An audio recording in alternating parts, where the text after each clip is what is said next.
In realms long forgotten, there are tales of the Forest Kingdom, a place of honour and chivalry, known to some as the Land of the Purple Dragon, but known to all as Cormyr. Hi, I'm Theoda, and I'm playing Hiram, a half-orc paladin. Hi, my name's Carl. I'm playing Cassie Donahue, human bard. Hi, I'm Julia, and I'm playing Badger, a forest gnome monk. Hi, my name is Anton, and I play Balthazar, a Warforged Cloak of Azuth. Hi, my name is Elle, and I'm playing Slate, a changeling druid. Hi, I'm Matt, and I'm playing Zombo, who is a halfling rogue/warlock. And my name is Dan. I shall be the Dungeon Master on this adventure.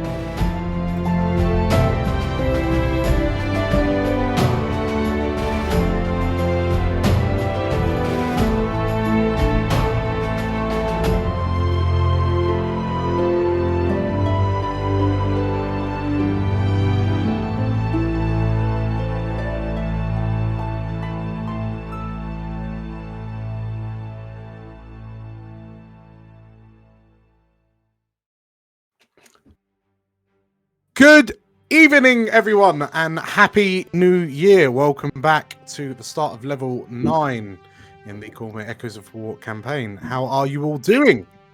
Very happy Very to be good. Yeah. Thank you, Dan. To be back. Wonderful. Be good.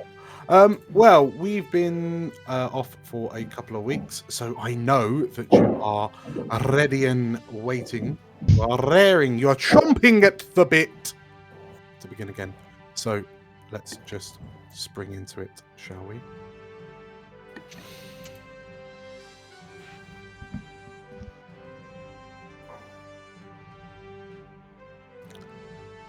As news spreads of forces loyal to the king clashing with Raedra in the king's forest, discontent and strife began to surge throughout Cormyr. Whilst few would openly oppose the crown, many decried Ezered's seemingly bloodthirsty attacks on the former monarch, as hearsay and gossip spread throughout the lands. Violent clashes grew as bounties for the capture of Raedra or her supporters, dead or alive, resulted in innocent citizens, notably red-headed women, being chased down in the streets. The loyalist Purple Dragons have attempted to invoke martial law across most towns and cities, but they find themselves stretched perilously thin. Ever a haven for rebellious souls, Arabelle stands defiantly independent in spite of the brewing conflict. Other threats, such as the Hunter Who Hates and her Githyanki, the seeming re-emergence of Sharan enemies, and the mysterious Illithids who also loom over the Warhounds. And to top it all off, our heroes find themselves face to face with an old enemy. 18 days earlier, in the throne room of Cormyr.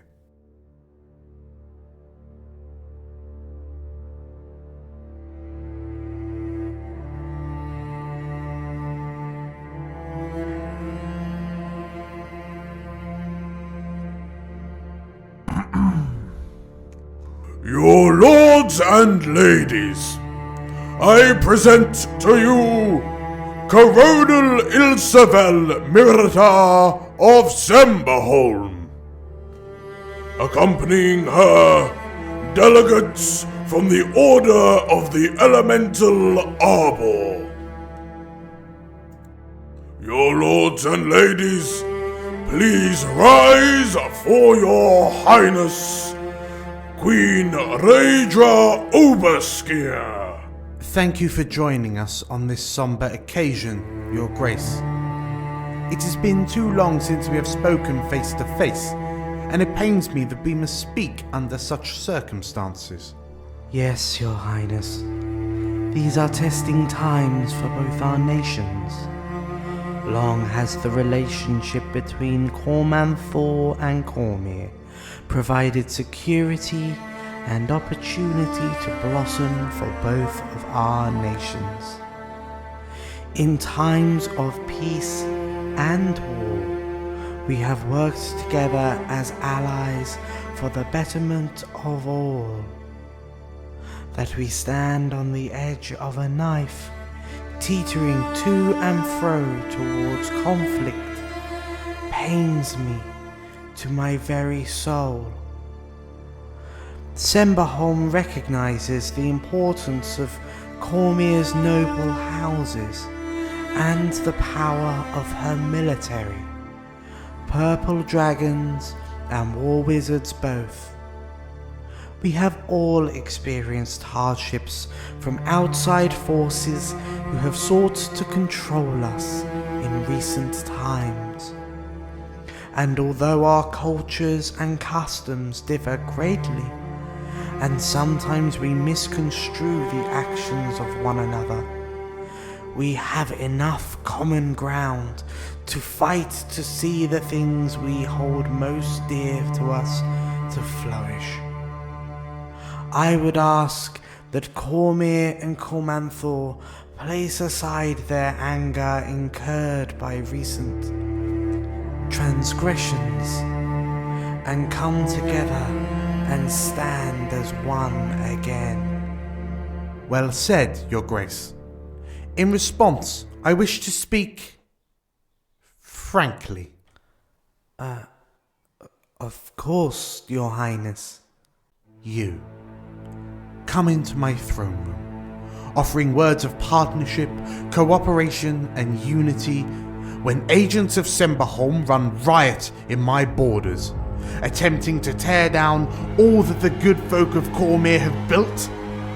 You would have the temerity to speak of mutual hardships when Cormyrian noble blood is spilled by Semberholm blades and attempts are made on my own life? Your Highness, And then, Tymora grant me resolve, you deign to bring him into my chambers while you offer your wilted olive branch.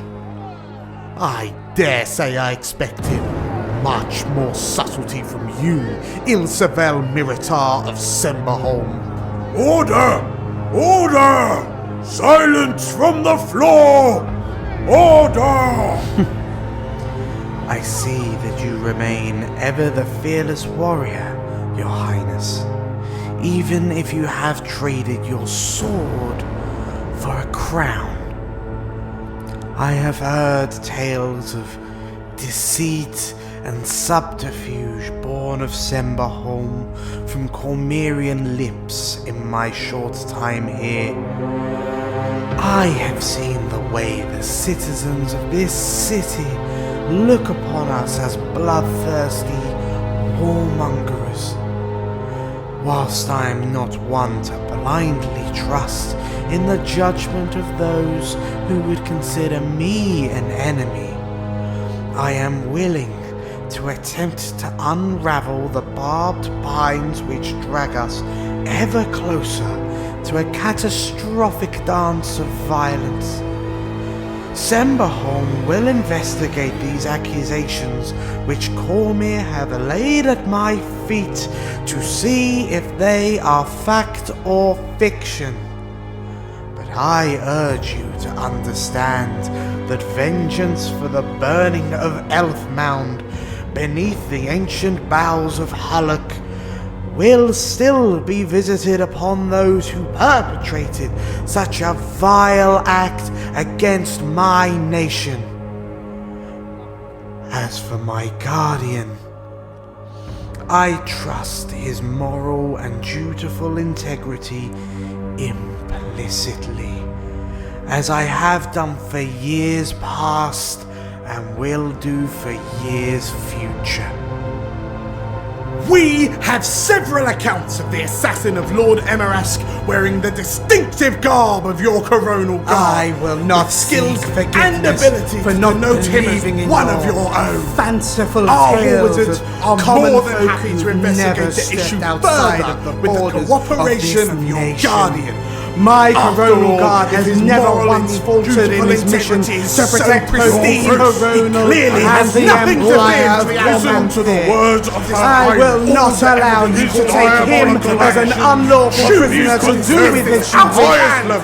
To make such a suggestion is insulting to both you and mine. I implore you. The guards to your left is not who you think he is.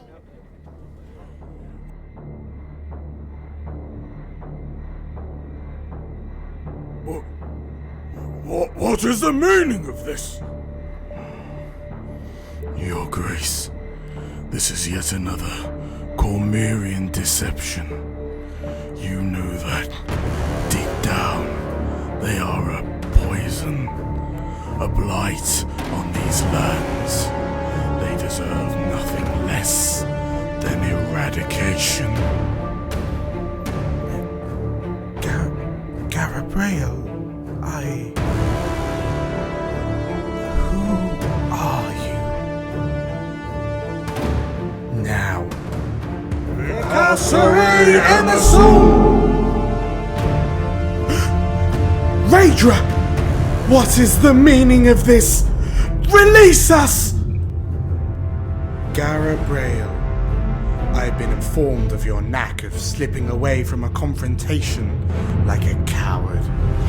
Between the magical wards inlaid in the walls of my court, depriving you of your beloved teleportation, and the walls of this cage keeping you right where I can see you, it would seem you've led yourself into our trap.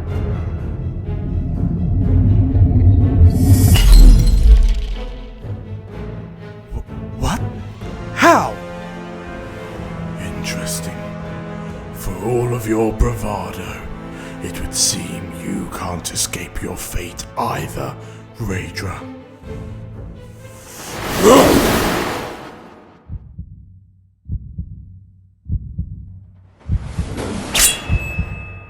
I don't know who or what you are, but you are certainly not Gabriel Imelinar of Mithranor, charlatan!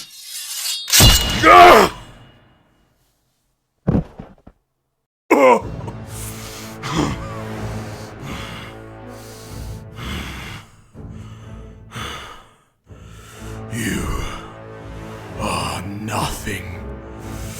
Insignificant wretches to be crushed under the heel of my lord. I will not allow you chattering creatures to undo years of hard work. I will not fail. You will fail, as you did at Victory Day. What hope do you have? Cormyr stands as a kingdom. You are alone. Am I?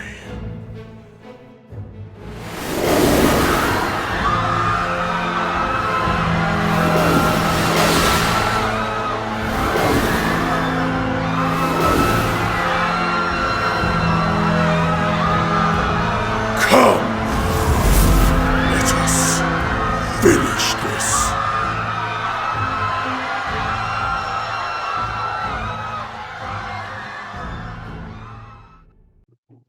You find yourselves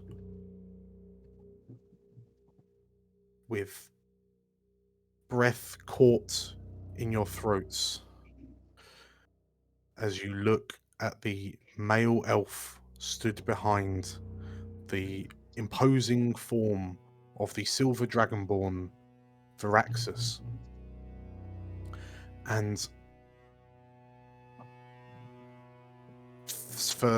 as you blink slowly, it's I suspect potentially quite difficult to acknowledge that in front of you is Gabriel, the former coronal guard of Semberholm. And the male elf looks at you all and looks at you all through one working eye. A scar lining from his forehead across his left eye and down his cheek, glinting like the milky and dead eye glinting softly in the firelight. The one thing you notice is that although he looks the same, he is not looking at you as he once did. There is a look of acknowledgement, but it is clear that this Gabriel does not know you. Standing across from him, in the soft fireplace, the crackling fireplace light, is a female wood elf with a streak of green and a streak of white through her braided hair. You would all recognize her to be Shana, Badger's mentor, who you have met previously in the city of Suzail, when she was part of the Semberholm delegation sent to help prevent a war between Raidra's Cormyr and Ilsevel Miritar's Semberholm. Between them is the Silver Dragonborn, who it would seem, judging by what he has said, has been the benefactor of the bandit job with which you've successfully completed, having returned from the King's Forest.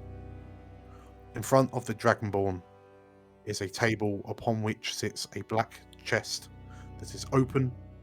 Inside the black chest is the severed head of a creature that looks monstrously like a squid. And this Silver Dragonborn, Firaxis, has told you that it is the head of an Illithid, also known as a Mind Flayer. The Dragonborn looks to you in turn and then says, Yes, so I understand that you have all met before. You can say that, yes. Hiram, as you respond, you feel the slightest tugging on your cape. And if you look down, you can see that Emily has gone uncharacteristically pale as she stares directly into the face of Garabrael, who you notice glances at her, but then looks away. Seemingly oblivious as to why he has caught Emily's attention. I think I'm going to look at the rest of you and say, can you guys handle this for just 1 second? We will be back very shortly, and I would like to lead Emily out of the room. Okay. As you go, you hear the Dragonborn. Oh, is there a problem? He says, No problem. I will be back shortly. I talk her right. Like as you go to walk her out, she's as stiff as a statue, as solid as a statue, and you have to give her a couple of encouraging tugs before she kind of moves. But you notice her, her eyes are locked on Garabrael for as long as they can be, seemingly transfixed, before you snap her out of it and she follows you out. Sorry, it's just that last time we were in companies such as this, things did get a bit heated. Could someone tell me who the bleeding Elvis is?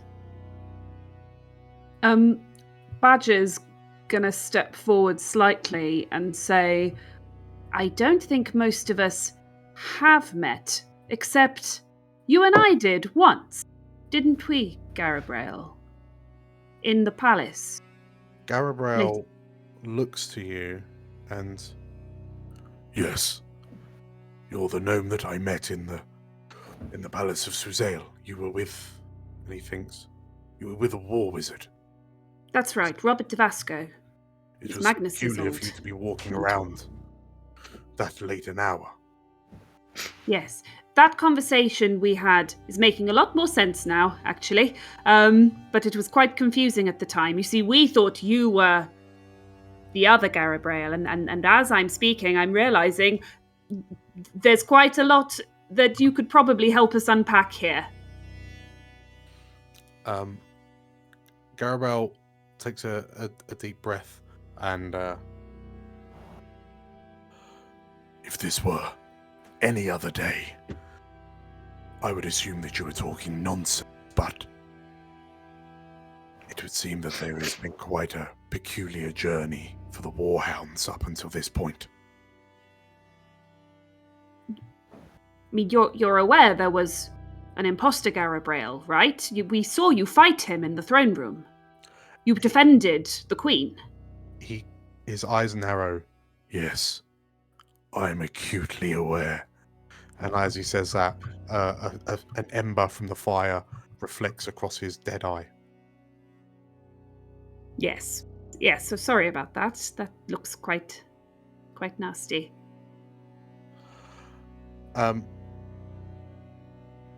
Shana kind of looks around to you all, and you see her smile at you, Badger. It's a genuine smile.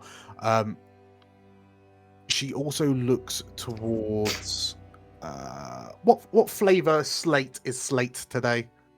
I can't remember. Is slate in Ameline form?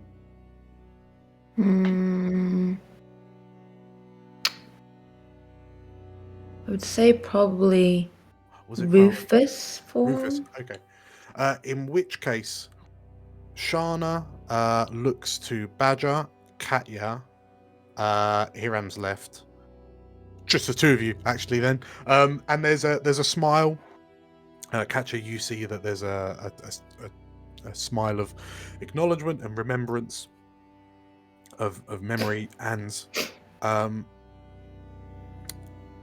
Shana kind of lifts, like her eyebrows raise as she says, there are so many new faces here. I trust that everything has been okay since we last saw each other in Suzail.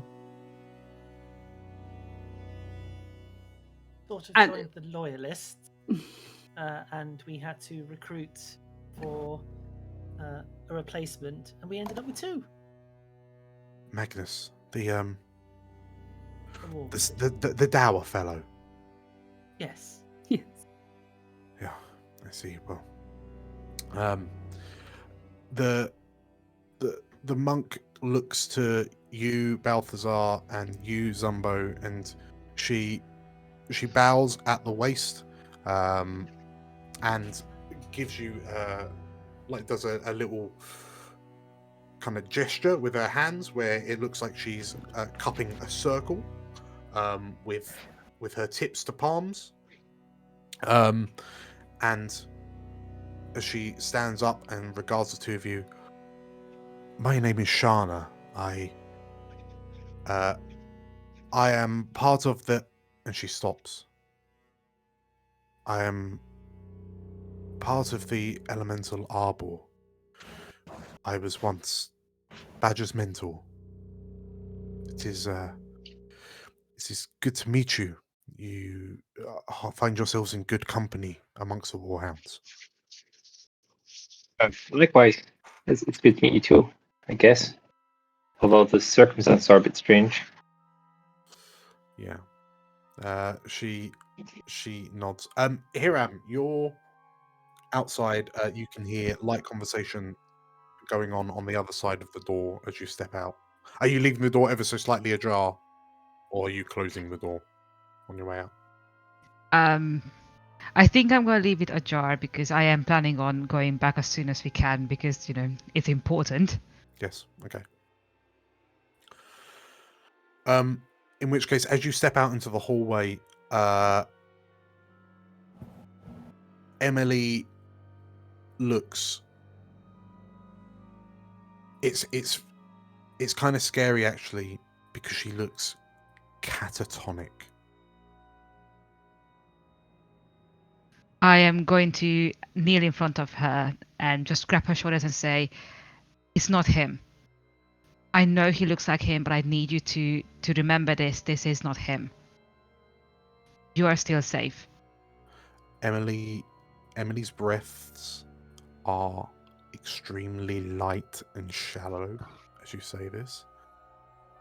And I am going to remember what Badger said when... So Hiram is going to remember what Badger said when he had a panic attack and just say, Emily, breathe with me. Just deep breath in. Deep breath in, count to 7. Keep it in, and then let it out slowly. Just do it with me. Okay. I try to encourage her to do it a couple of times. So she, like, as you say this to her, like, her eyes have been locked on you as you kind of knelt down. But you just don't get you weren't getting the impression that she was actually focusing on you. As you start to talk to her, you notice that her eyes start to quiver slightly, as if they're becoming more present. And then she looks at you, and you feel her begin to start like shaking in your arms, like in your hands. Okay. And she takes in as she starts to take in the breath with you, she instinctively clutches at her stomach, where you know where the other Garabrail struck her with his sword. Mm. And you see her almost kind of pouring at her stomach as if she's expecting something to be wrong, but she daren't look down. She's just looking at you. She eventually takes in the breath and holds it before shakily letting it out. And you notice as she does, the quivering seems to stop. Okay, I am going to hug you now. Please don't bite me. And I will do so. Okay.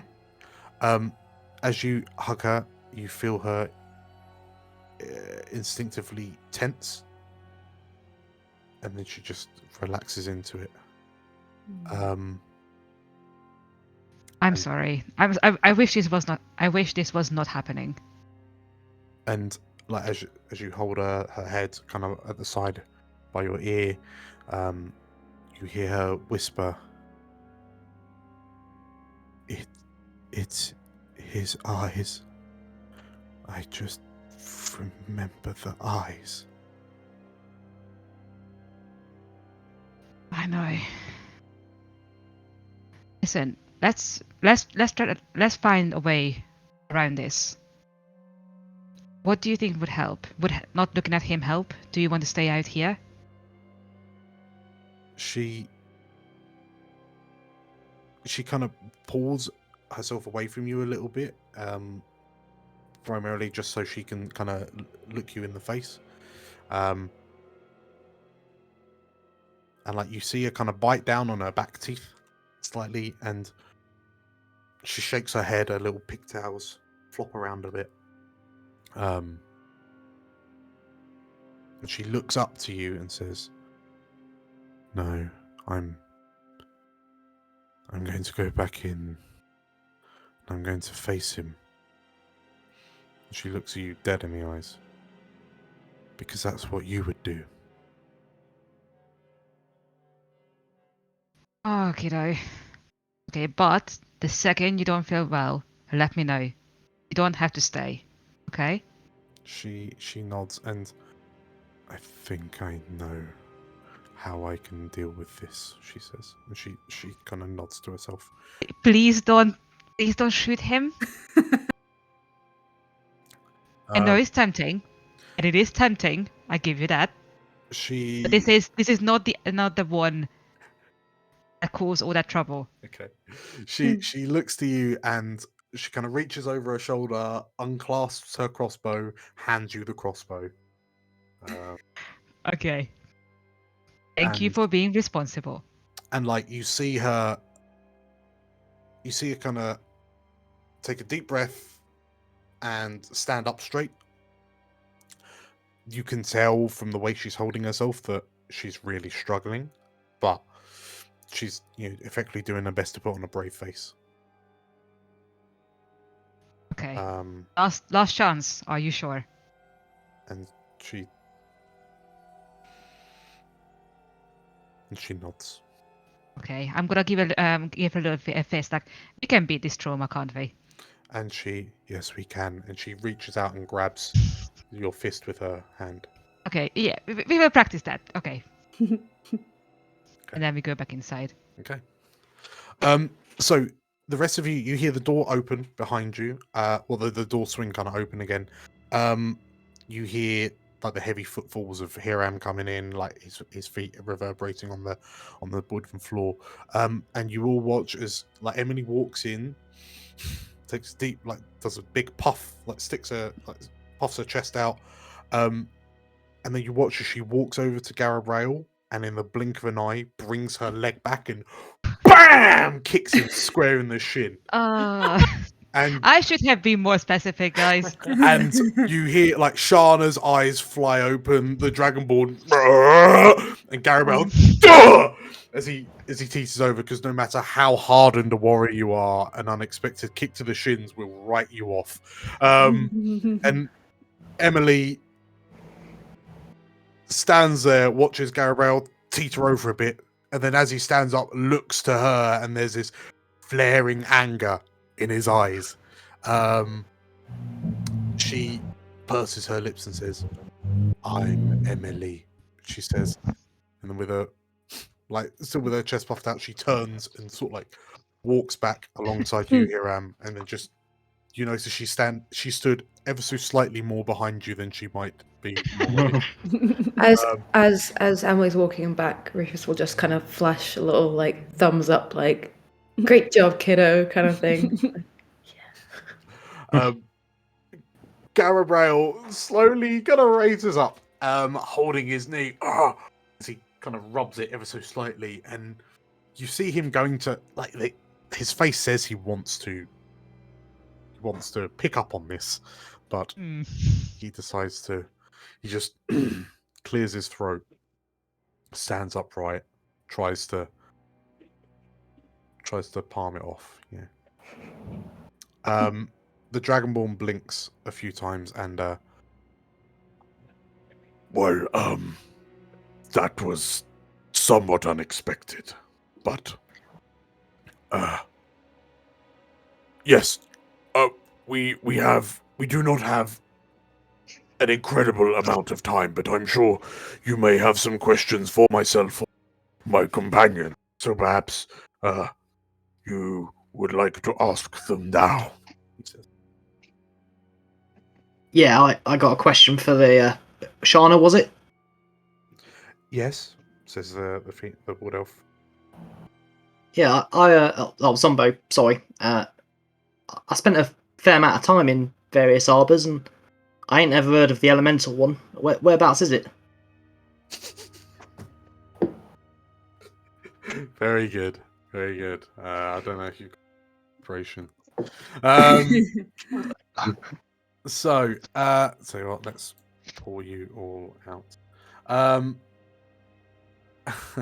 So she blinks a few times. It takes her a little while longer, perhaps a tad longer than the Warhounds, for example.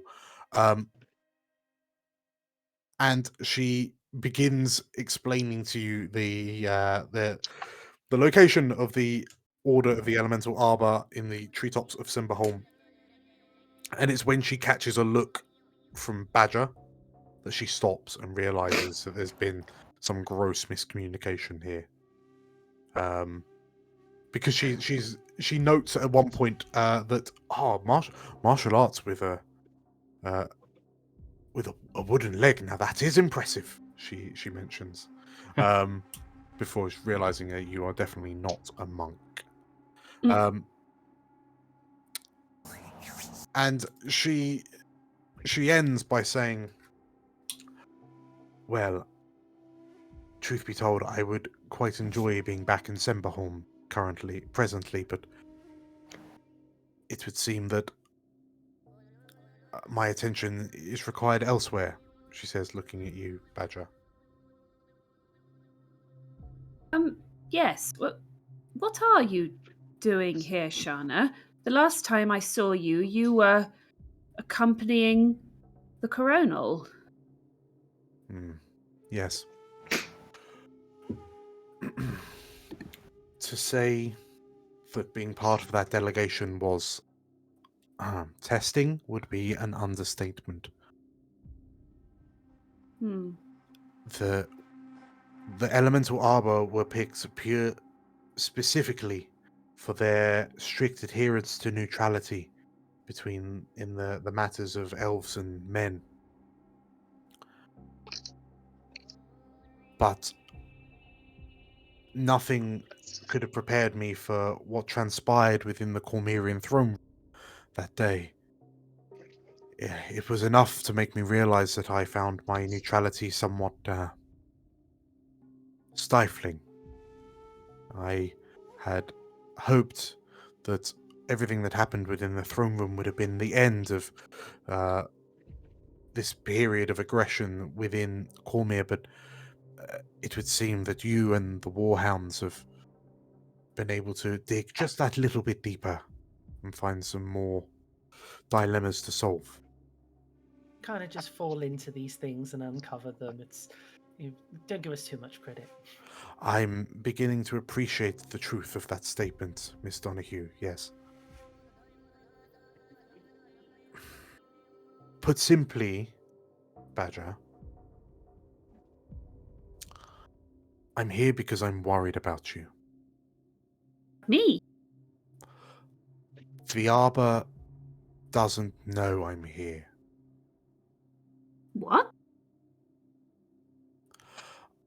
I cannot, in good conscience, allow whatever is about to happen in Cormyr happen, especially whilst someone as dear to my heart as you adventures within its borders. And I feel that if we were to take a stance of passiveness, whatever befalls Cormyr will soon befall Semberholm as well. And whilst simply closing the gates has worked in the past, this feels different. This feels worse than before. Hmm.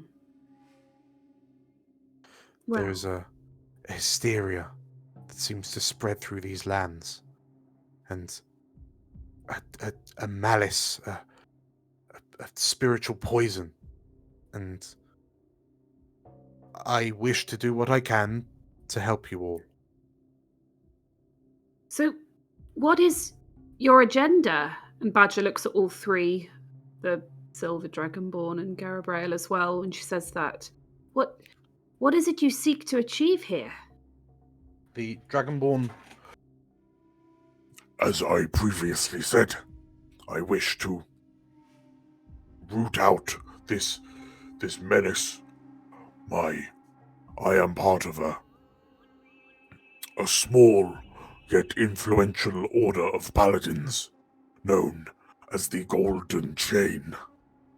We look ever upwards for threats from without that attempt to strike from within, and we root them out with ruthless efficiency. As such, finding so many examples of illithid influence is highly distressing and alarming. I have been tasked with cleansing this illithid menace, but it would seem that the threat is more widespread than before. I understand that my companion, Garabrael here, was implicated in... and before he gets a chance to finish, Garabrael kicks in and... I want to find out why there was a clone of me with an intellect devourer running round in my stead. So, That's a good question. so you think that the illithid infestation is connected with the internal strife within Cormyr? You notice that Garabrael looks less interested as you say that, but the Dragonborn still looks at you intently. Yes, the normally illithid colonies are somewhat small and self-contained. Their machinations are dangerous, but rarely do they spread across such a wide area. It is highly concerning that what appears to be the same Illithid plan stretches from Cormyr all the way through Cormanthor to the east, perhaps further afield. Who knows how far these dark tendrils reach underground? And what's that got to do with bandits in the King's Forest? And it seems like a lot of money for something that don't have anything to do with these Illithids. Well, not that I'm complaining, obviously. I have heard that, from what I understand, the nation of Cormyr is currently having some identity crises at the moment. If Cormyrian is currently fighting Cormyrian, if this king, Aberrad, Urgebold, Ezerad, thank you. If this Ezerad is currently preoccupied hunting down his cousin, then if they are not united, then the Illithid menace can run rampant. By enticing powerful adventurers like yourself to find what have been described as bandits, then perhaps I would hope, and it would seem that you have successfully accomplished the mission of rousing Raedra to action. If Raedra were to understand the threats that await Cormyr, perhaps her and Ezerad can put their heads together and provide a united front against the Mind Flayer menace. Good luck with that. Badger, as you say that, you hear another from behind the Dragonborn, from Garabrail. He pipes up and says, I've told you, Dragonborn. There's no point trying to stop the squabbling of the noble houses of Cormyr. All we need to do is purge this Illithid threat. We can leave this place. I do want to point out that some of the problem does stem from your ruler.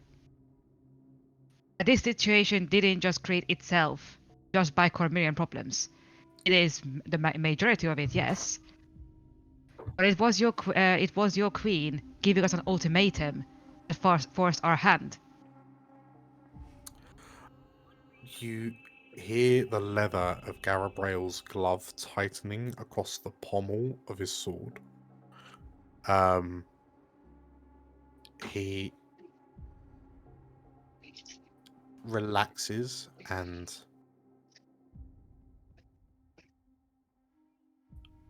whilst it could be said that perhaps the actions of Ilsevel Miritar were brash, we have still yet to receive any form of apology or reparation for the burning of Elfmound beneath the boughs of Halak. They say that the spirits of our ancestors are still in flame. And whilst it may seem that Cormyr were not the perpetrators of this villainous act, I have yet to see Cormyr take any action to remedy this tragedy. So you admit it wasn't Cormyr's fault, but you still want... It happened on Cormyr lands. Yeah, it happened on Cormyr lands, and by the time we were aware it was not Cormyr, by the time the queen would know about it, suddenly she was cast out. I see where you are coming from. I'm not trying to be antagonistic here. I'm just saying, if you come with this attitude to the table, I don't really see why we should work with you. Badger just cringes when Hiram says that. Shana kind of slowly edges in, and we understand that perhaps, given that you are currently celebrating a more celebrity status as adventurers throughout the country, that you would perhaps find yourselves at a bit of a crossroads. You would find yourselves pulled between one side or the other. We simply wish to propose a third perspective. If we were to combine forces, perhaps you could act with a tad more neutrality in the matters ahead.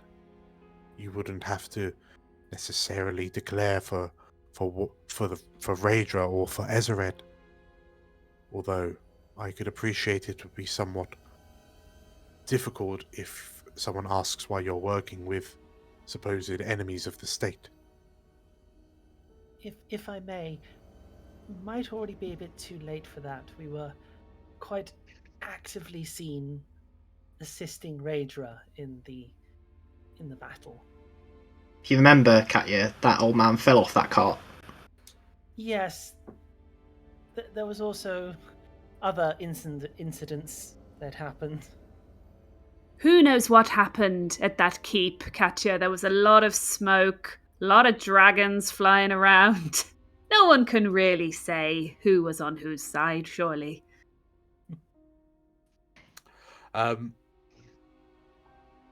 Viraxis steps back in and... We simply wished to offer a hand of friendship and companionship to you all. We will be operating within Cormyr's borders. Normally, as I understand it, we would require some sort of adventuring charter to do so, but from what I gather, the forces of Cormyr are somewhat preoccupied to be checking adventurers' charters. And if Cormyr is too preoccupied to save itself, then, at the very least, I will do what I can to save Cormyr myself. So, what is it you want of me and my crew here, then? Are we got an active role in your plan here, or would you rather we just carried on with our business and... Is this a sort of situation where you want us to get you heads of mind flayers? I mean, it seems a bit difficult. How much are we getting per head? Good question, Slate. So the Dragonborn chuckles and says, well, we were fortunate to find this runt here. It was a straggler looking for food a bit too eagerly. Let its guard down, allowed me to pounce and strike. However, having recently arrived in these lands, I know not of the locations or the exact plans of the Illithid. All I know is that they decided that the identity of this elf behind me was important enough to impersonate him for some considerable time and use it to destabilize Cormyr.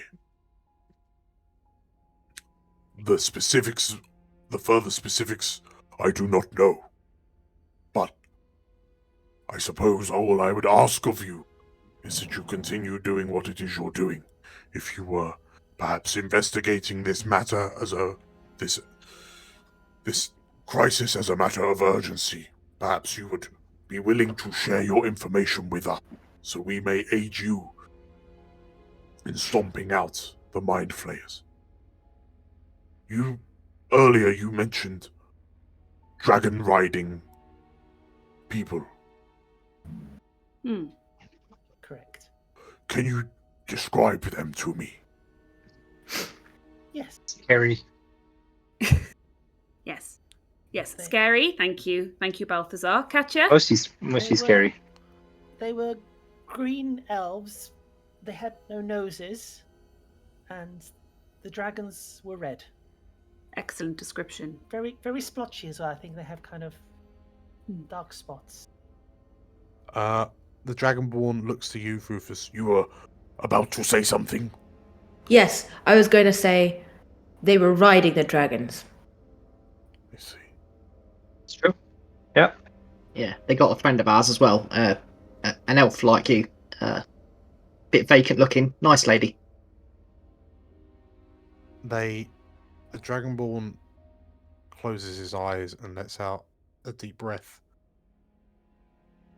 I suppose that tracks.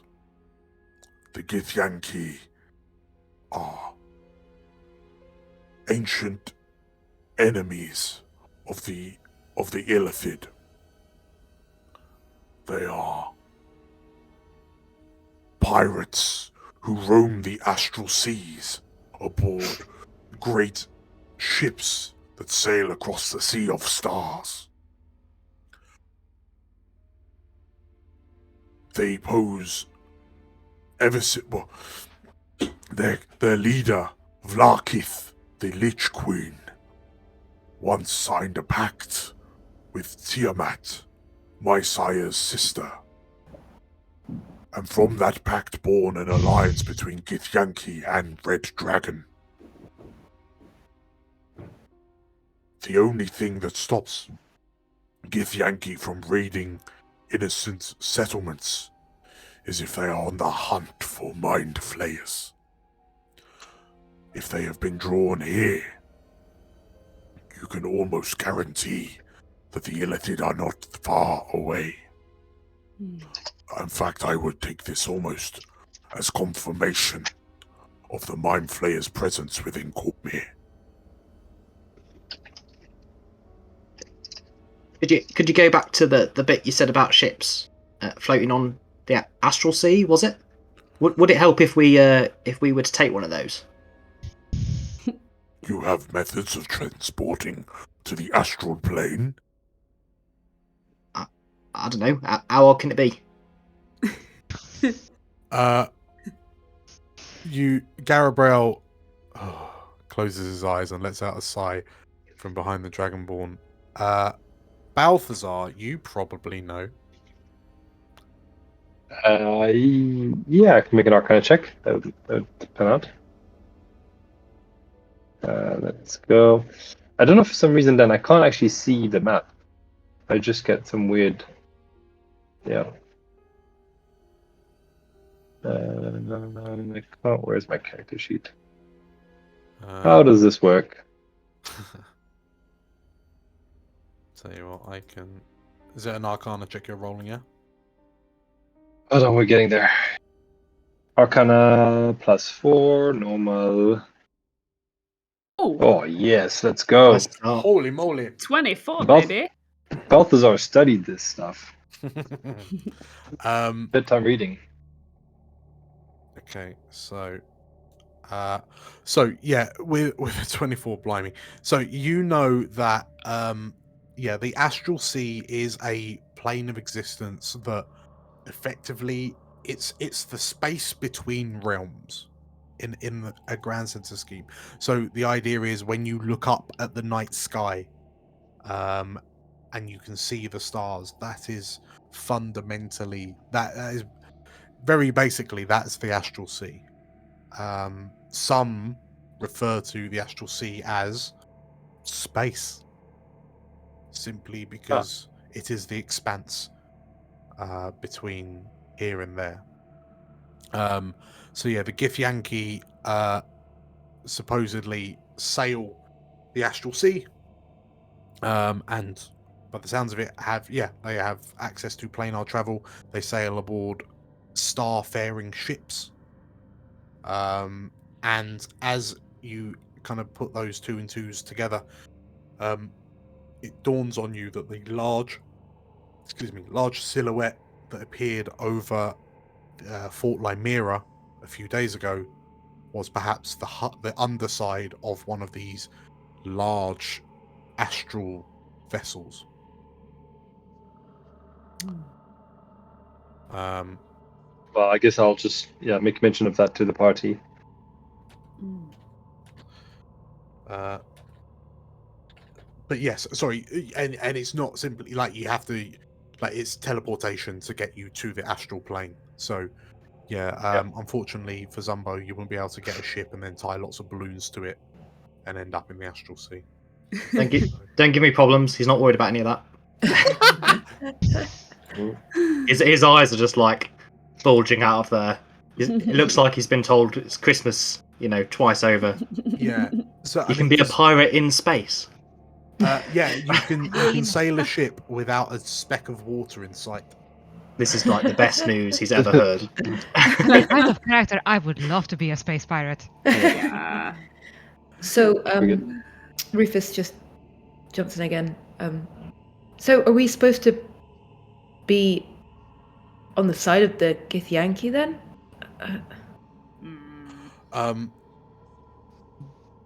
The Dragonborn frowns, and the Githyanki are an arrogant, selfish, cruel race. They are pirates first and foremost. As soon as the Illithid menace was dealt with, they would simply turn their attentions to you. They are just as dangerous as the mind flayers they hunt. What do they want? It depends on the size of the Githyanki force. A small raiding party would enter a mind flayer lair and root out the Illithids within. They would take their trophies. They would return home to the astral plane. Larger mind flayer infestations require greater responses from the Githyanki. And the Githyanki can call upon the might of an empire to deal with the gravest of Illithid threats. They don't like themselves. So you just want our help with dealing with either? Is that what we have to do? Correct. Do we also then get money for Githyanki heads? Do we have to bring those back too? I don't want to do the chopping. The Dragonborn frowns, and I suspect that payment can be arranged, but I would have thought that the duty of cleansing Cormyr of the threats that lay before it is payment enough. No? I mean, there is a great deal of goodness from yes, doing that completely, but does make it a bit more fun also if we do have to bring back these heads. I mean, I don't really want to be cutting off heads either, but I mean, if this is what we're doing, this is why you've got can we just not cut heads? I think Maybe what my colleague is trying to get at is honor doesn't get you food. Or chips. Or chips. I don't eat. Also, I want to point out, not all of us are Cormyrian. he looks around and, well, my apologies. I fear that perhaps the threats that lie ahead of you are not Cormyrian solely, but Cormantheran as well. Can we at least have like a tally board or a chart or something to, make it a bit more? I mean, can we give obviously, us little golden stars whenever we kill one of them? I find this highly macabre. I mean, you're the one standing in front of us with a severed head, so I mean. And he gently closes the wooden box in front of him. My apologies. I had not appreciated that you would feel squeamish. Look, it's been quite a long day, and it was a bit confusing as to why that was there. I'm guessing that now the box is closed, that maybe that's not what we're supposed to be doing. Okay. I think, could we maybe have an evening to talk among ourselves and think about your offer and then come back to you in the morning? He nods. We will be staying for one night, and then we will be setting off. He pauses. I understand that you have a close relationship with Tarkalon, Do we? the pit fiend in the foyer. Oh, I know who you're talking about. We met twice so far. I'm not sure if that counts as a close relationship. We're really good Talked- friends. Talked once and then he looked at us once. I mean, if that's what they've been saying, then yes, very Marvelous. close. I'm Why? not going to What disagree. did you hear? Did you hear we're close? Well, I'm Oh my not going to disagree. Sorry. I was conversing with one of the peculiar gnomes that operate as staff within this establishment. Ah, I understand that if I were to provide payment for you, if I were to provide payment and you accept a job from Tarkalon, then the enchantments in this tavern will transport you to the scene of the location that I have indicated the job to take place in. It is partly the reason why I sent you after bandits in the King's Forest. oh, so there was nothing specific about that particular job. It was just bandits I in the forest. I had hoped you would find Queen Raedra, but... Well, sorry, beg my pardon. Raedra. But... And it seems that my plan worked. I am not used to being subtle. I'm used to staring my enemy in the face and tearing his throat out. Oh, Yes. good. There was always a mild discrepancy in the amount of your reward. How many platinum pieces do you say were in those bags again? There was 500 platinum for the job you have just completed. But, depending on what... I think we're in a position where you can tell me go place the job listing, which will transport you to that destination. I have meager coffers, he says, but I am willing to pay. This seems like a sensible way of doing it, given that we can make use of the tavern's transportation abilities. So, what do we need to do next? We shake hands and say, cool, we'll help you out, and that's it? I will take you on your honor's word that you will cooperate with me for the tasks ahead.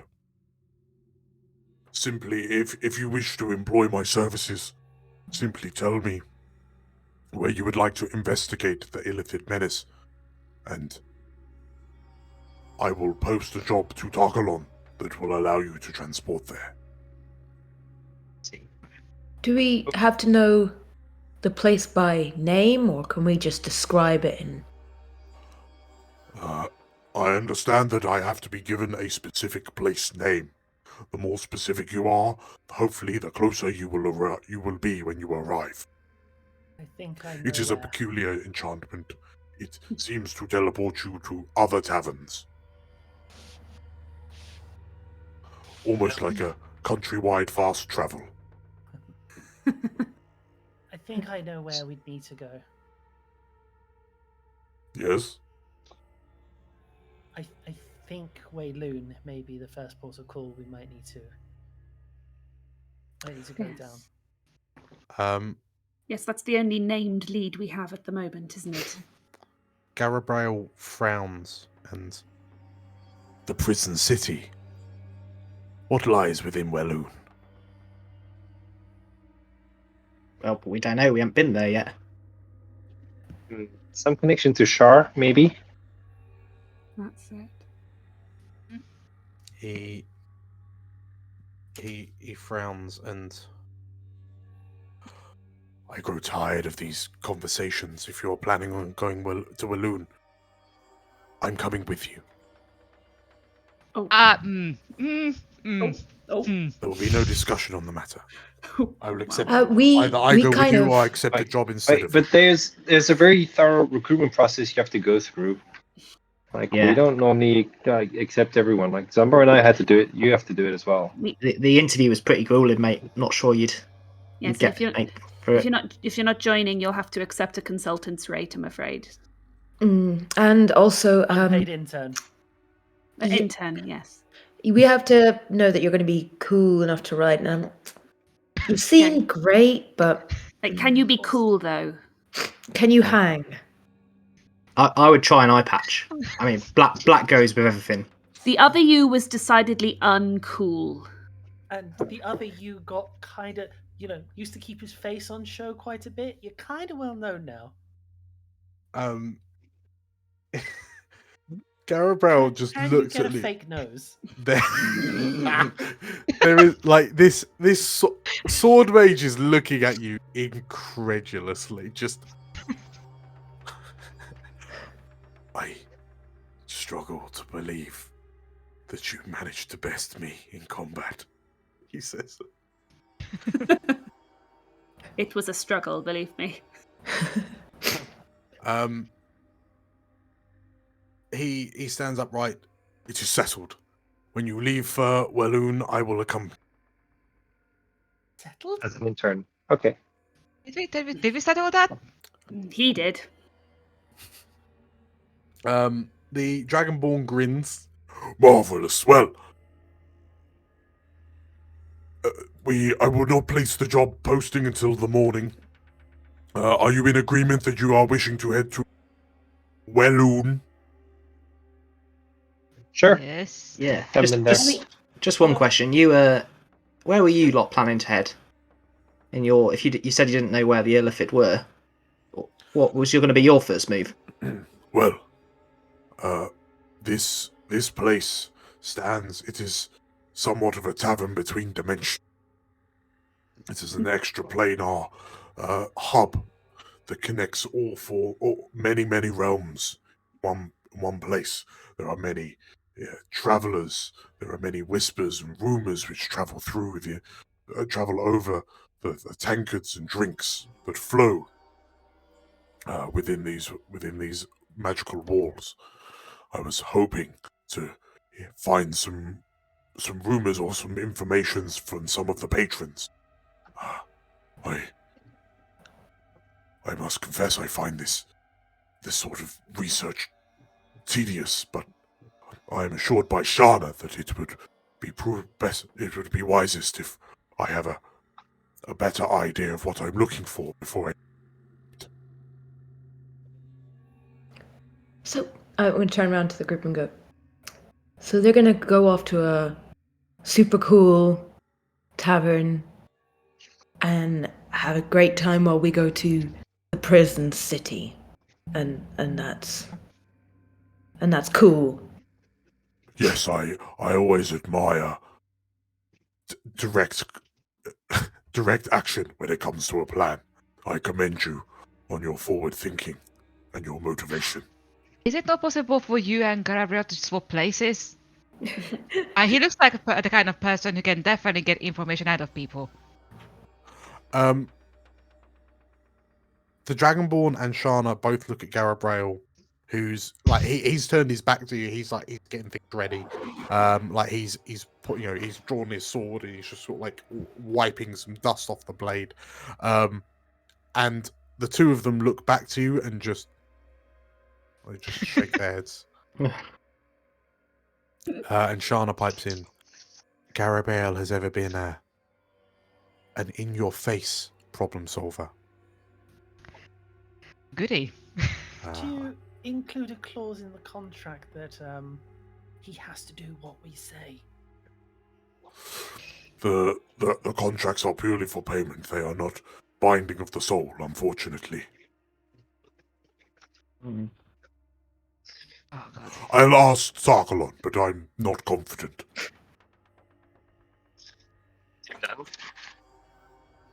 Out of game. What time of day is it? It is morning, Morning. Okay, so like late morning. when does Garbo want to go to Walloon? In the evening or next day? So yeah, thingy like Vraxis will post the job posting like tomorrow. So you've got a day in Arabelle just to do some stuff in and around town. Okay, sounds good. Cool. Okay, is there any other? Have you got any other questions for the trio? No. Did we add the money to our inventories already? By the way, I can't remember. No. Maybe. No. We'll just remember you're 5,000 gold richer. Good lord. Blimey. Just each. Was that Ooh. total? Not each total. No. Cool. Okay, so And, wait, actually, out of character again. What was the link with Shar that we found? I can't remember where Shar came from. There's a Sharian artifact that we are looking for. Oh, that's the artifact that is connected to our elven friend. Yeah. I don't know if we know it's. I don't know if we know the artifact Shah, and we know that Wayloon's got a link to Shah, and we Yeah. saw the place that Renna saw looked kind of like the Shaman temple you guys know. Right. But He I just don't. dropped out, by the way. Carl. I just I've got him. read, yeah. Oh, Carl's gone. Oh, sorry. He's back. Sorry about that. I just hit the wrong button. Everything disappeared. I was like, Yeah. what? So there was what was it? There's a kind of history well known that Wayloon's kind of got sort of an underground Sharan worship kind of vibe. Yeah. Had. Wasn't particularly underground, wasn't it? No, that's like the whole deal with Walloon, Yeah. isn't it? And why it got imprisoned in the first place. Because the Sharan worship was just so rampant that the authorities went, you know what? You guys sort it Shut out it between down. yourselves and just put a wall around it, including Magnus's parents. Yeah, everybody over there was just like super emo. For like 20 years. They had to lock it down. They were like, nope, too much. Yeah, so Close it down. you know from Renna's visions that she saw a vision of Walloon. Yeah. She saw a vision of some temple, keep, something with like dark stone. There were the statues in the walls of what appeared to be like hooded, bearded men. And there was a Sharan symbol hanging from a nearby banner. And Renna said, "Oh, yeah, it was talking about the voices." Alright, so we've Yeah. got Githyanki, Sharans, and Illithids. And they're all connected somehow. Yeah. Okay. Somehow I believe- vote we do go to space to be space pirates and just leave this. Just leave it all People. behind. Whole new adventure, Dan. Seconded. Just as a question, sorry, bear with me. As a person, I can't remember what happened with Baz and him addressing his council. Yes. Yeah. So we can. We will have time to quickly jump back and quick flashback because I believe Catcher wanted to have some chats with Magnus before you lot left Fort Lymera. So we can do some flashbacks to what happened there. Cool. Yes. Cool. Anything else? Anyone? I mean, is anyone else curious about like what? I mean, apart from talking to people in taverns, what information is there? Any kind of like additional information, usefulness that they can help with? I feel like we need to do a side quest first before we can unlock the next main scenario. Yeah. Would fair it enough. because Ray just said that her lot would need to find somewhere new to live, right? So would it be worth asking around Arabelle to see if people might be sympathetic, or do we want to just stay out of Radra's business from now I on? mean, I think she's a Slate big would girl. She stay can sort out. it herself. Yeah, Slate would stay out of Raidra's business. I mean, you lot know that. So in the days like you've been in Arabelle a little while, you know that Arabelle is being proudly independent. Like, it's almost like a more boisterous version of Switzerland in the war. Like, it's kind of standing as a, like, you lot do you, we're just gonna carry on being Arabelle.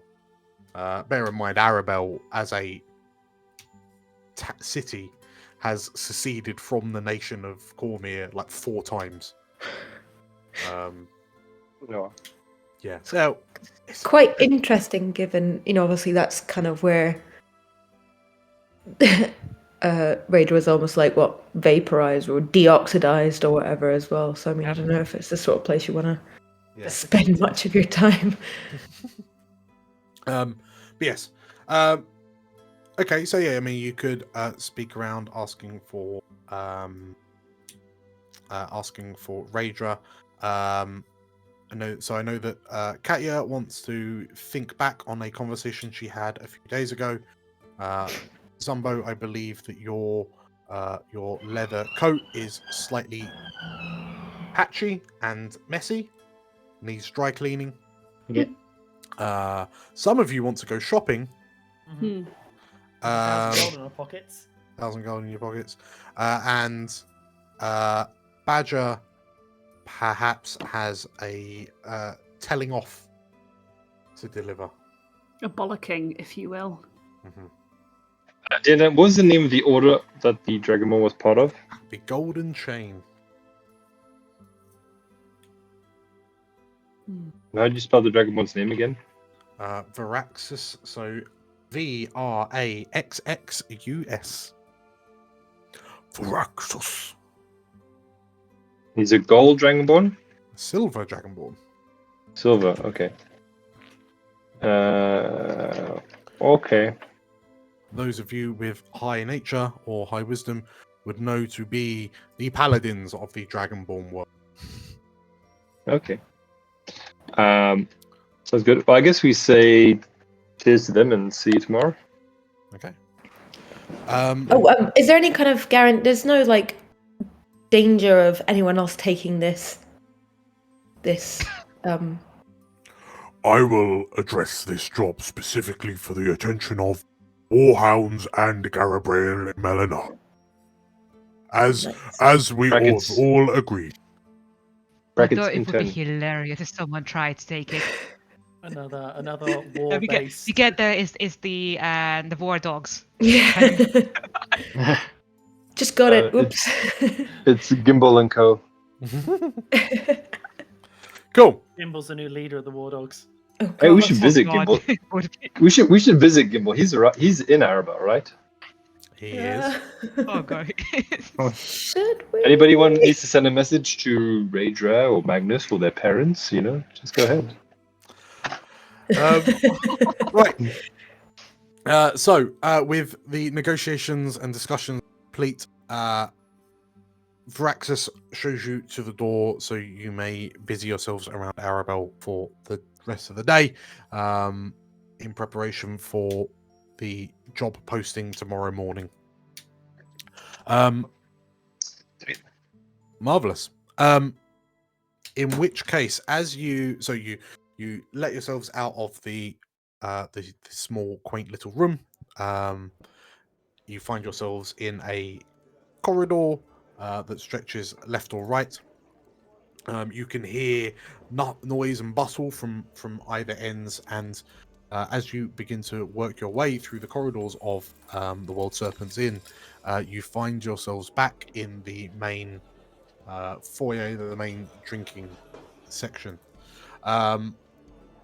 As you enter in, you hear the booming voice of Mitrofa from behind the bar as he yes! You hear him say as he kind of hands out some more drinks and food to some of the fellow patrons. And as you kind of exit out into the main halls, as you walk here, the sea of gnome staff, what you know to be the Lovecraft gnomes, that just kind of pottering around, handing up dishing up plates and whatnot. They're passing like the sea as you walk through them. But as you kind of walk into the main area, like, are you grabbing a seat or are you going straight out? I don't have a seat. Need to chat things out a bit. Okay. I would want to sit down next to Balthazar and just look up and go, "Are you all right, buddy? Do you want to see the gnomes at all here while you're here? I mean, Yeah, if they're around, it might be good to get some answers. I'll ask around. See if Mixie and Ferret have that. So okay, in which case, Slate, as you say that, and Balthazar stood just kind of looking around, 3 times taller than any of the gnomes rushing around his legs. You Come up one by one. No. No. No. You, Slate, you hear, there you are! And there's a distinctive click, and you watch as Balthazar just slumps in the spot. Hey! Freezes and slumps. And like his lights go out. hey, did you see that? Hello! Says Mixie and Ferret as they emerge from behind Balthazar. And they look up at Balthazar's inert. So, he's come. You brought him back in one piece. Did everything go fine? Says this little gnome as he adjusts his glasses and his little brown hat. Did you ask him before you did that? I don't think that's particularly. I'm trying to like wave Balthazar like, hello. There's no point. Really? He turned him off. That's rude. Why? Why is it rude? It's very rude. But why? You didn't ask him. If you came up and knocked someone over the head so they went unconscious, that's rude. But Exactly. We didn't knock him over the head, but we press this button, and he presses a button, and you watch the Balthazar kind of jogs up his light. His eyes flicker back to life. Are you okay? I think I'm alright. See, he's What fine. happened? And he turns Balthazar off again. What right do you have to control his consciousness? Well, we built him. So? Yeah, and now you have responsibility to treat him like a person. Absolutely. And also, you haven't even looked after him very well. We're the ones that have been looking after him, so we're really the ones who'd be able to say whether or not he should be turned off or not at the moment. Actually, he should be the one to be able to say whether or not he gets turned off. And I imagine you should turn him right back on right now and then ask him that question. Oh, fine. He presses a button and Balthazar, you turn back on again. If Oh, they it do happened that again. Balthazar, What if they do happened? that again, would you like Hiram to punch them? Do what? What is happening? So, these 2 fine fellows are decidingly choosing to turn you off. And then we've got them to turn you on again. Would you like to be turned off, or are you happy staying on? And like looking very pointedly. Got me turned off. See? The 2 gnomes look at one another, and Mixie pulls out a notepad and just starts making notes. Very interesting, she says. There's no one be turned. I've got questions for you both. Yes, says Ferret. Wait, you created me. I guess created this body. Yes. But you mentioned an accident and something about a war wizard. The 2 gnomes glance at one another. Clearly you're somewhat confused and delirious. No, we absolutely 100% positively never said anything of the sort. Now, enough of this nonsense. No, but where does the magic come from? And they look at one another. Come again? Like my magic? And I cast light on the stick. And then lady. As you cast light, the 2 gnomes, like their goggles reflect the blue light from your staff as they peer up at you, and their faces are quite passive. And then they look at one another again, and He can cast magic, Ferret. Yes, I'm beginning to realize he can cast magic. Mixie. Yeah, I can do this as well. I didn't do that. Did you do that, Ferret? No, I didn't do that. I cast Shillelagh so that the stick, like, sort of vines, like, spring out from the staff. Can do this as well. Is this a problem, Mixie? It could be a problem, Ferret, yes. Well, we should make some notes. We should patch that out on the next model. And then when I guess I don't sleep, like at night when I just sit and think, I have like these dreams or memories, but they're not me, they're different. He's having dreams, Ferret. Yes, he is having dreams, Mixie. Is that a problem? Yes, it probably is, Mixie. What are the dreams about? It's a problem. Like a library, and there's war wizards, and like there's a party with some halflings, and like a whole bunch of things, and smells as well, and food. But Do you think it's because they don't turn them off, Ferret? I think, Mixie, I think it is, Ferret. And the gnomes all look at you lot, accusingly. This is what happens when you don't turn him off. He has dreams. This is what happened when you don't look after your creations well enough. I mean, you should definitely not be creating anything new and trying anything new for a long time, by the way. Irresponsible. Very, very irresponsible. So, tell me again. So, it's a party and a library. It's all a bit confusing, but like I can smell, I can taste things. I know what they're like. Like there's this whole other part of me which I don't really understand. And they look at one another. The two gnomes look at one another and. Well, I am sure that all of these things have no correlation to anything that may or may not have happened before the start of Project Balthazar. What is Project Balthazar? What is it for? I think I can.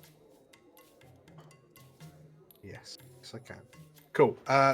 So yeah, if you is anyone inciting? I'm actually not going to insight. I want the others insight. I think everyone else except Balthazar. Yeah, go on then. Love a prompted insight check. Ooh, Yeah, Badger. Nice. Badger. It's a 20 from Badger. 11. Rest of you guys suck. Dumbo has no idea. A 12 from Slate. Dumbo barely cares. Isn't he just a life raft? You know? Okay. Yeah. So Badger, you are literally height. And given that you know gnomes as intimately as you do, you can just see like you can hear the squeaking from their shoes as they shuffle from foot to foot. There's just that kind of nervous wobble about them. They are fibbing. That much is true, and it is very, very clear that there is more they're letting. Come on, guys. How is it possible that you created Balthazar and you don't know what he does? What's this for? What's really going on here? Okay. So you watch as Balthazar lifts his hands and like this blue dome emanates from him, right? And it's the same blue shield that you saw. I'm guessing the one, Lymera. And as Balthazar, as you do that, like you hear some cries of surprise from the fellow patrons, and then you watch as one of the Lovecraft gnome staff, who's carrying a glass of like a tray of glasses, just walks into the side of the dome and and you just see the drinks go like clash up against the side of the dome, spray out, and this gnome's just like everyone nearby is just drenched in whatever drinks this gnome was carrying. And like the gnome's kind of. What is this for? I'll turn it off. Like, what were you making? The Mixie and Ferret look at one another and they let out a little squeak, a little resigned squeak, and they I think perhaps you should take a seat, Balthazar, she said. Wait, Are you gonna tell me like how it was made? It's the nuts and bolts chat.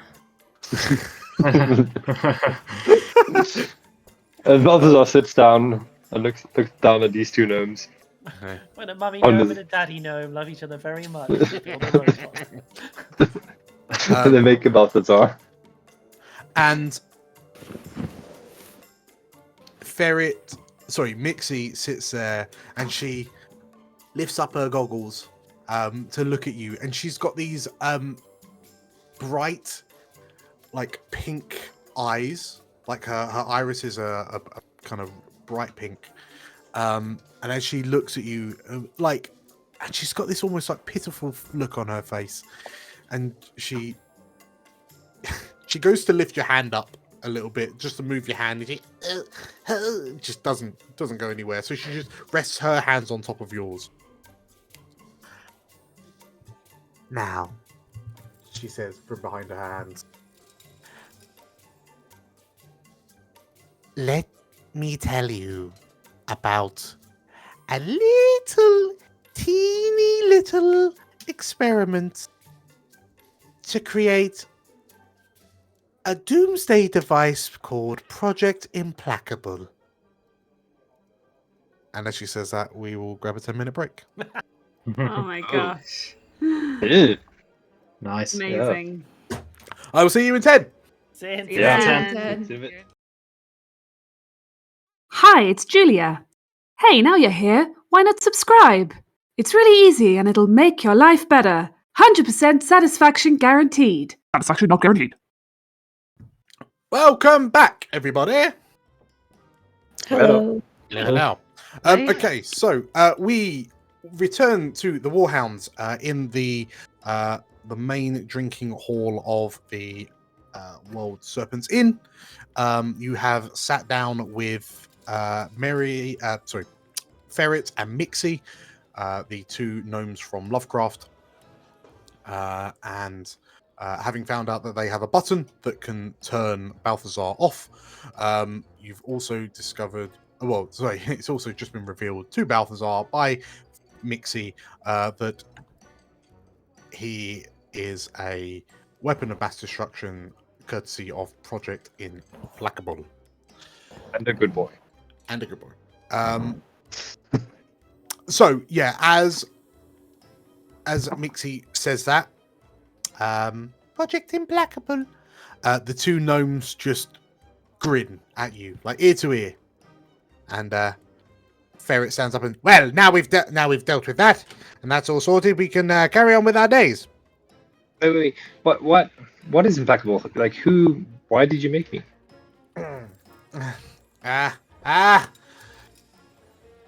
There was some sort of harebrained scheme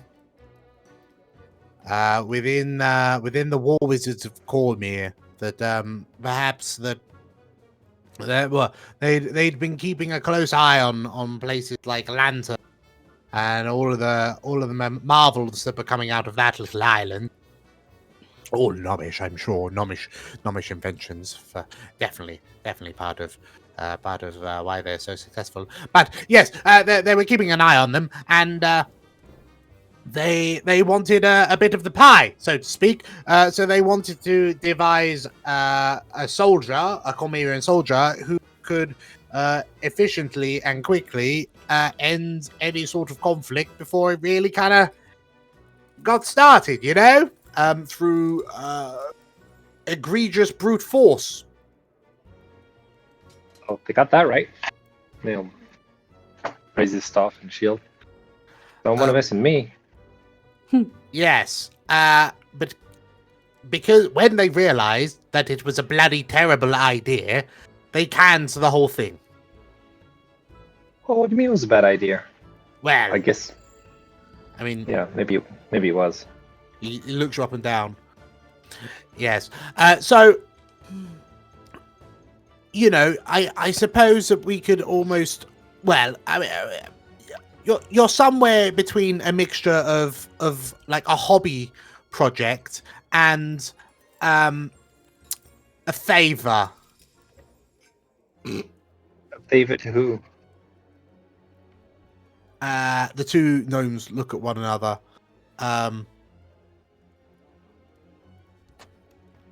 Well, there may or may not have been a slight disruption when they were deciding whether or not to shut down Implacable, you see. And Mixie nods.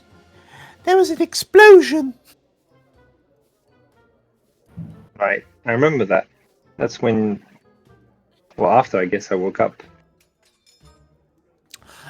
Well, yes. I mean, it's somewhat embarrassing. We were somewhat hoping that you would remember that there was an explosion, but clearly we have crossed that bridge now.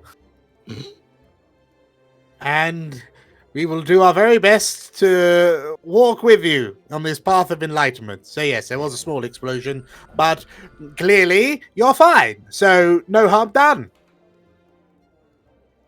I guess. Okay. Yes, Sorry, you with the red hair.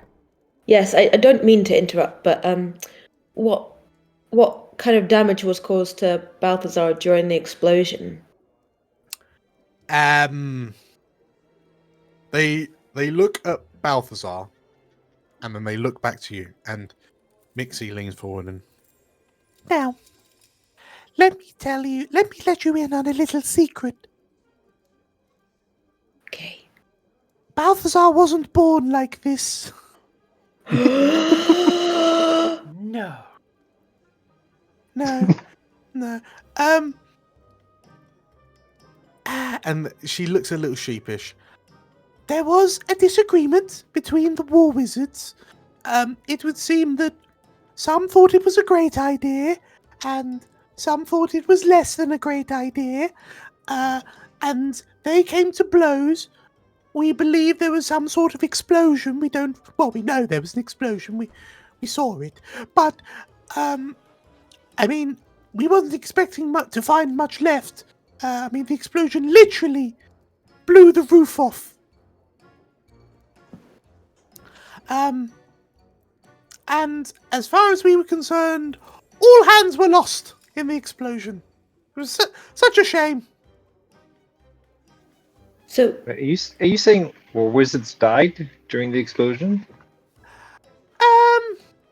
Well, yes, maybe, and perhaps, possibly. No, yes, no, they pretty much all died.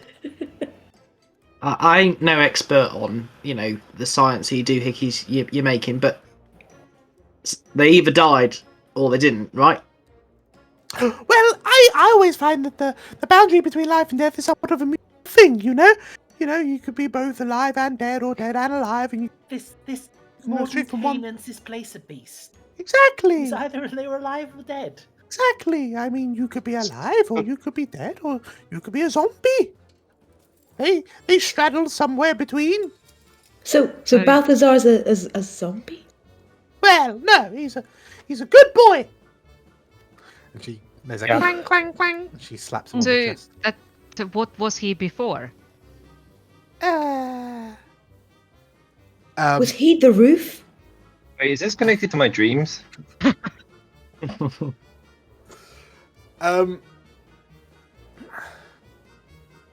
Well, he was, from what we gather, he was certainly a bit more inquisitive. He's too inquisitive for his own good, you see. And Mixie turns around and she's still got her hands on your hand.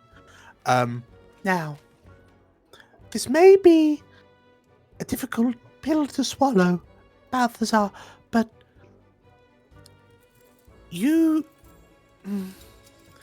used to be a halfling. Not like him, much more handsome.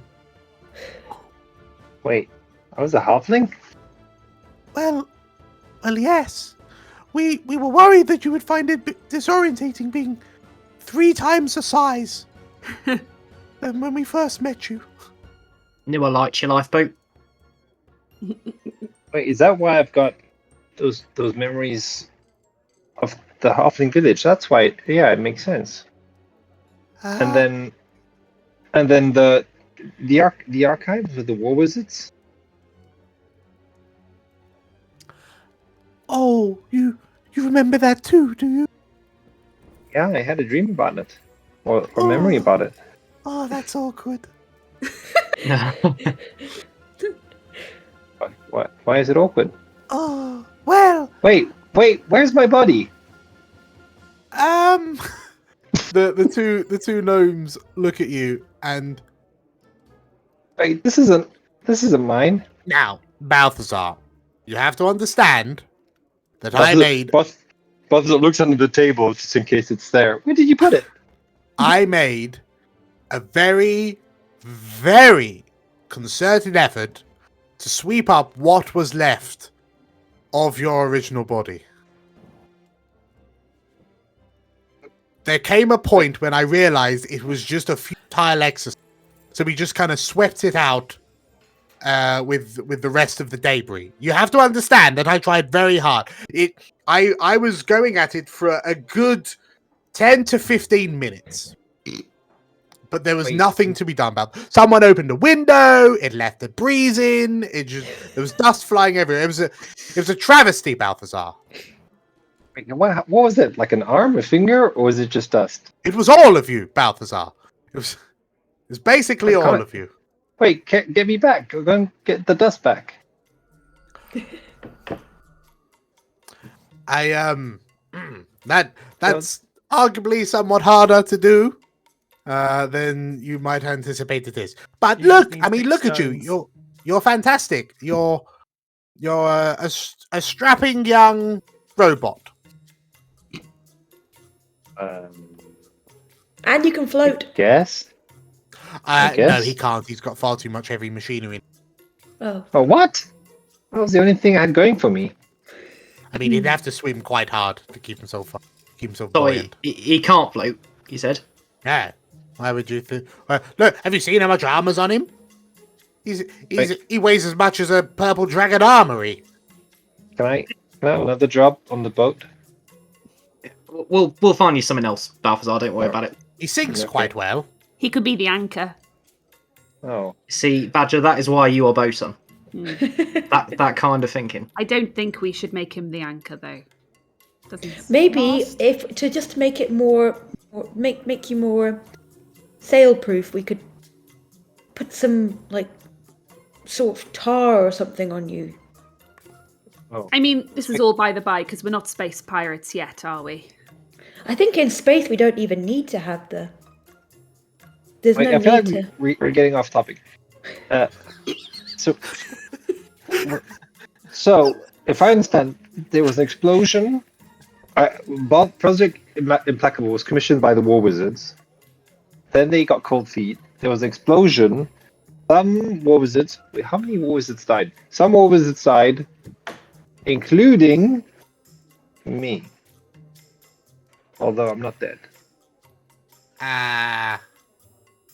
That's... Yes, I think you pretty much got the gist of it, yes.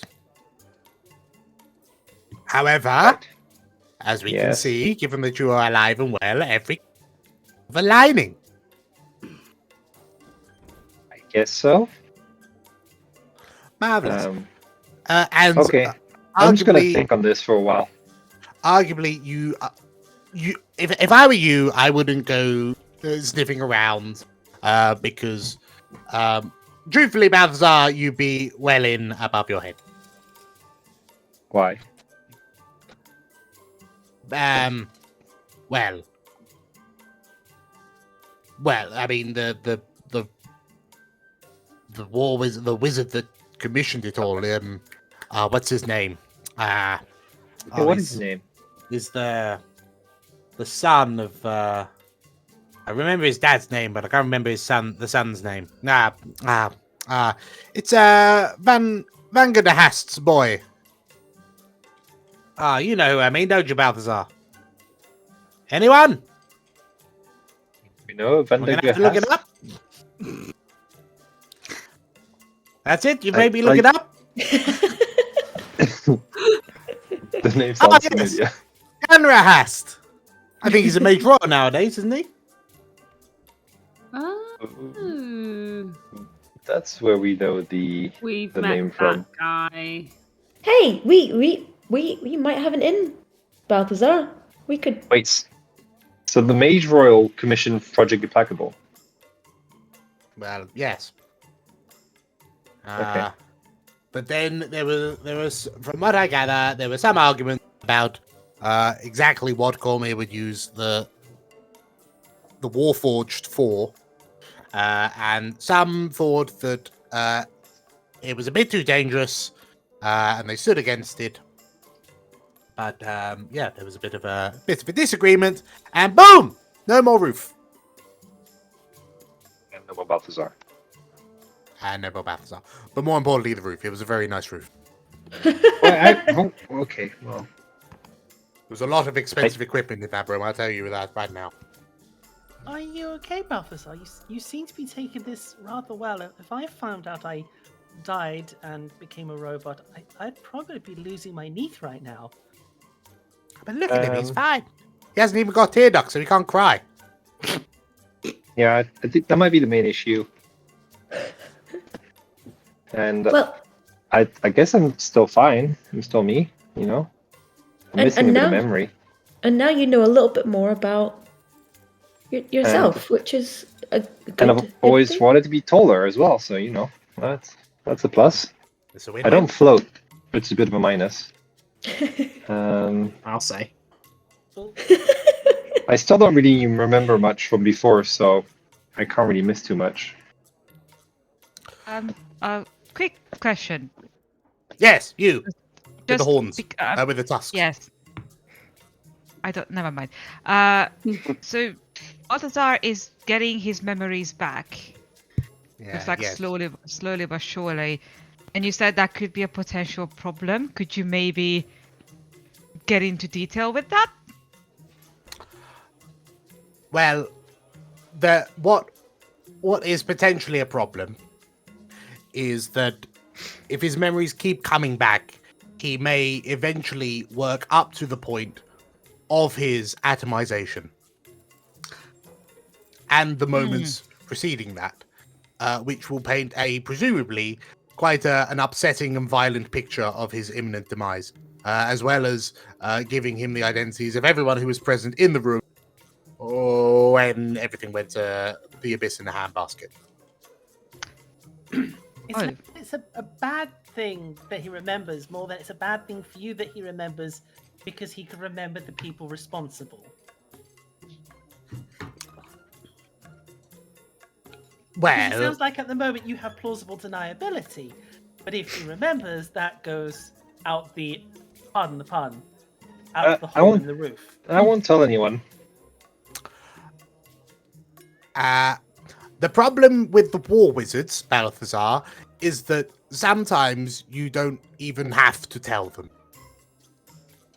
They have their own ways of finding out what you know. That is true. Does that work with Balthazar? So stay away from more wizards, and we'll be fine. Well, I mean, the more that you remember that you're the product of Project Implacable, the more likely it is that those who were in favor of Project Implacable find out that Project Implacable is actually walking around Cormyr, being field tested by the heroes of Halleck. So, I mean, if anything, and he turns back to you, Hiram. Yes, the more memories he remembers, the higher chance, the higher the risk of death for all of you. Right. Ha! That's Right. that's a development. Do they get bodies too if they die, or is it just me? Can the bodies change? Yeah, can you make it in blue? Can you make it in changeable? So, Balthazar here is a very special boy. He's one of a kind, you see. I don't know if you've been keeping up, but there was a slight explosion. I don't think you're really grasping the magnitude of this explosion. He was a halfling, and all that was left of him was bits of hair. Hmm. The explosion was so big, the eyebrows singed off and parted ways with the rest of it. That's all that was left. Yeah, I'm not really a huge fan of having to do that. So, But if it does happen for any reason, can there be a way of being Balthazized? potentially, if you once he's been fully field tested, Balthazar could, I suppose, could be back reverse engineered to figure out how we. Well, thing is, I mean, we didn't really build you. I mean, we just put the seasoning and the cherry on top. You understand? I mean, the vast majority of the work was done by the War Wizards, but unfortunately, they met the same explosive end that you did. So no one really knows how we made you. But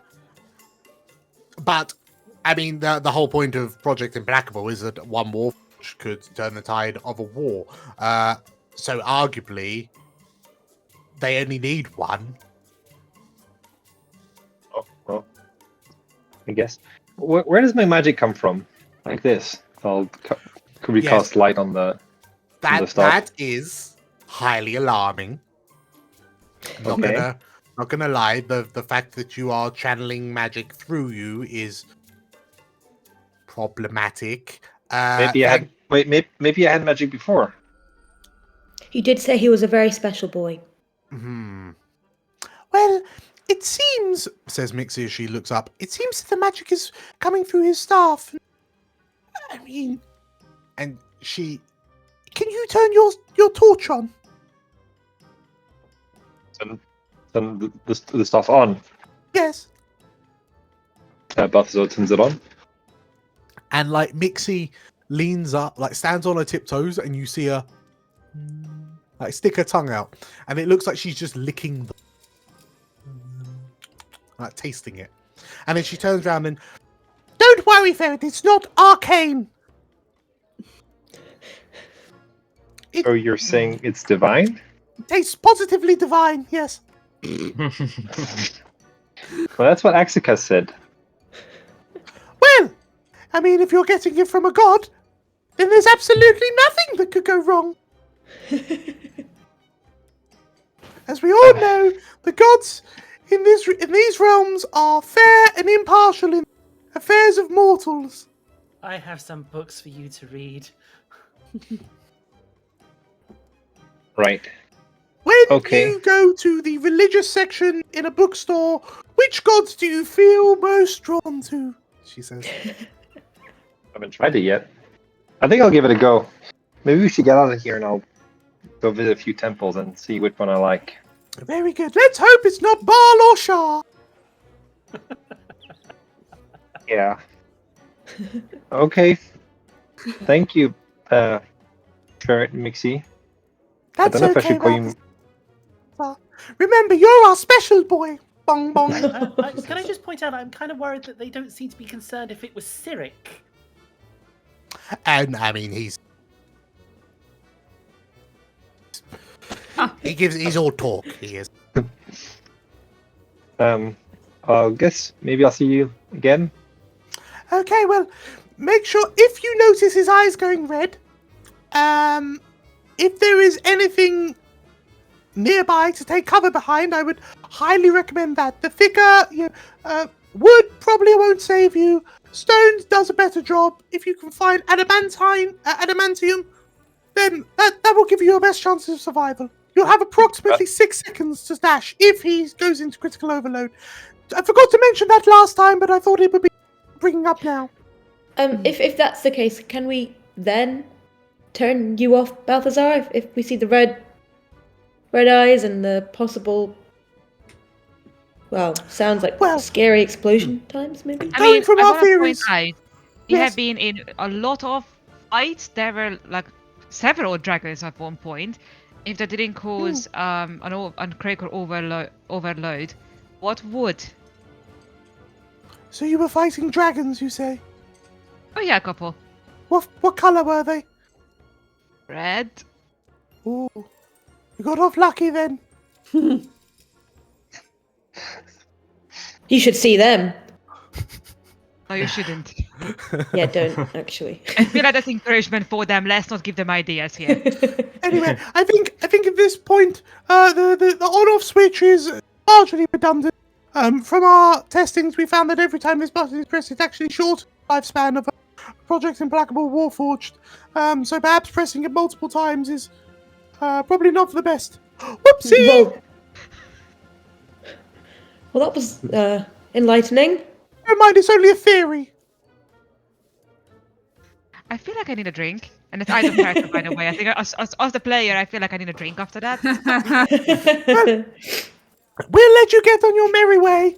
You're probably off saving the... just not trying to die. A bit too late. Okay. Okay. So that's where Balthazar's come from. So with that, the two gnomes... Nixie, always a pleasure. The two gnomes kind of jump off their stools. They kind of straighten out their coats. They give you away. They turn to leave, and then they stop, and they because Balthazar sat on the stool next to them, and like they look at each other and just kind of pinch his the tunic that he's got, like the waist tunic, and then they just kind of peer underneath. You see them peer under the tunic and go, "Oh, okay, it's not happened yet," they say, and then they let it go, and then they, "Goodbye, see you later," and the two gnomes wander off. Where did they put the remote?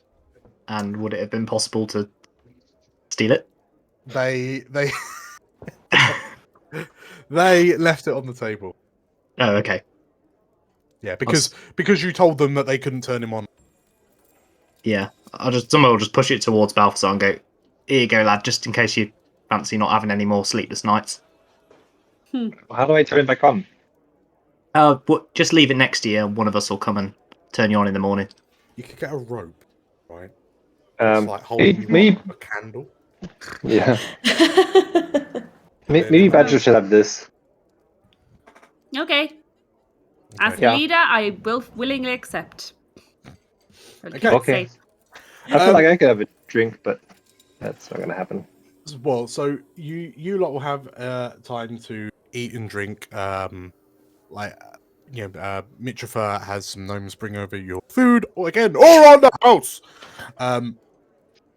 Balthazar, do you want me to describe what the drink is like? Would that help? Yeah, probably. I quite like that.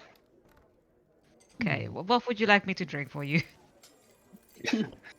A nice red ale. That'd be quite nice. Okay. Like some subtle, like caramel notes, and a slight hoppy bitterness, and like a malty undertones. That'd be quite nice. Yeah. How we didn't know you were a halfling, I've no idea. And Balthazar replied in halfling, I guess. Try it out and say, well, I don't know. I guess I can speak it. Oh. I guess only Zumbo understands halfling, right? For everyone else, it sounds like Balthazar's wooden joints have started creaking and twisting as he starts speaking. I've always imagined like a halfling to kind of be like Flemish or Dutch for some reason. Like, that's like what it is in my head. Except for you, it sounds like it's Microsoft Sam. Yeah. It's just logging onto the internet, isn't it? Ping ping. Right. So as you as you kind of start working through your lunchroom, you will have some time to reminisce on discussions that you had in days gone past.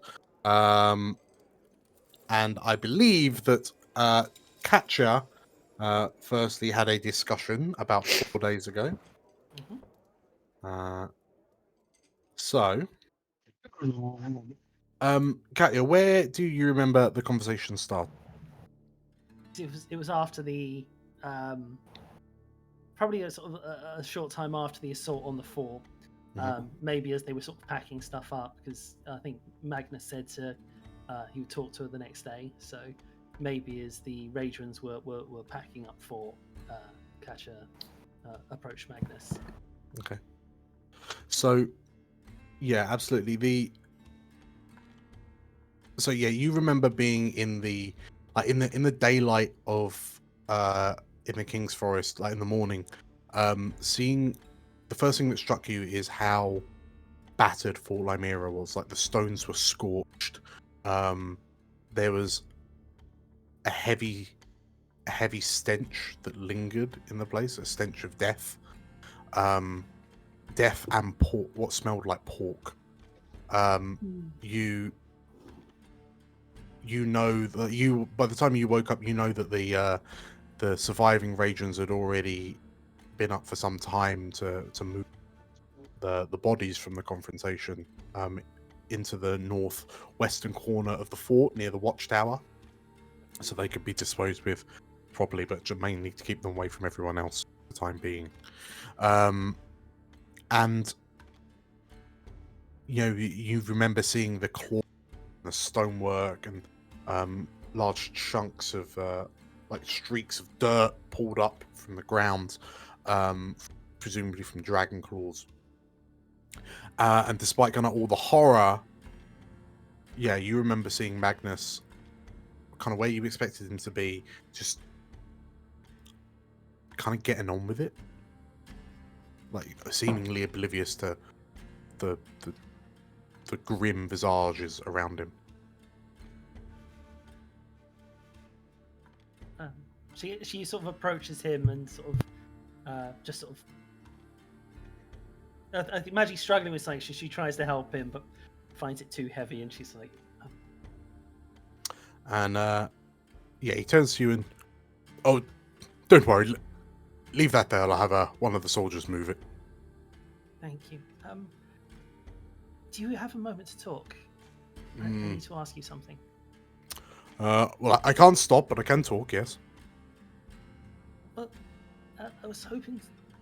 Well, I figured that Raedra kept a close eye on things in the capital, and it'd be stupid not to, right? She's doing what she can, but people are loyal to her. It's very dangerous within the capital for them. But you have spies in his court, I imagine. The thing with spies, Katja, is that sometimes it's very difficult to know exactly who they're spying. But yes, we have spies. I hope they're only spying for us. I need to know, has there been any oddities in Ezered's court? Any new people? Anything that's raised questions for Raedra and yourself?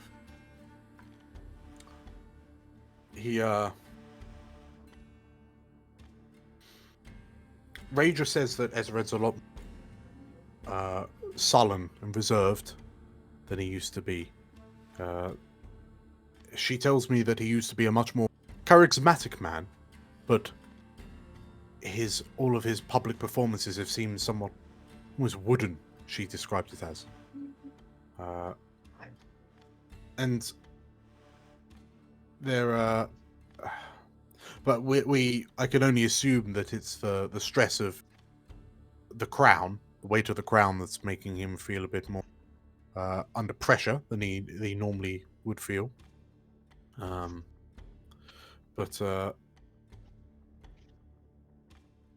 the alternative is that there are rumors that he's finally found a new lady friend. She swallows hard against that. It's like, a new lady friend? Any information on her? Not well. I mean, that would be pry, but not that we know of. No. We know that it must be serious because, from what we gather, she's been her own private quarters in the palace itself. So clearly things are getting on quite well. You never know. Perhaps she'll melt his heart and convince him to bring all of this calamity to all this mindless violence to an end.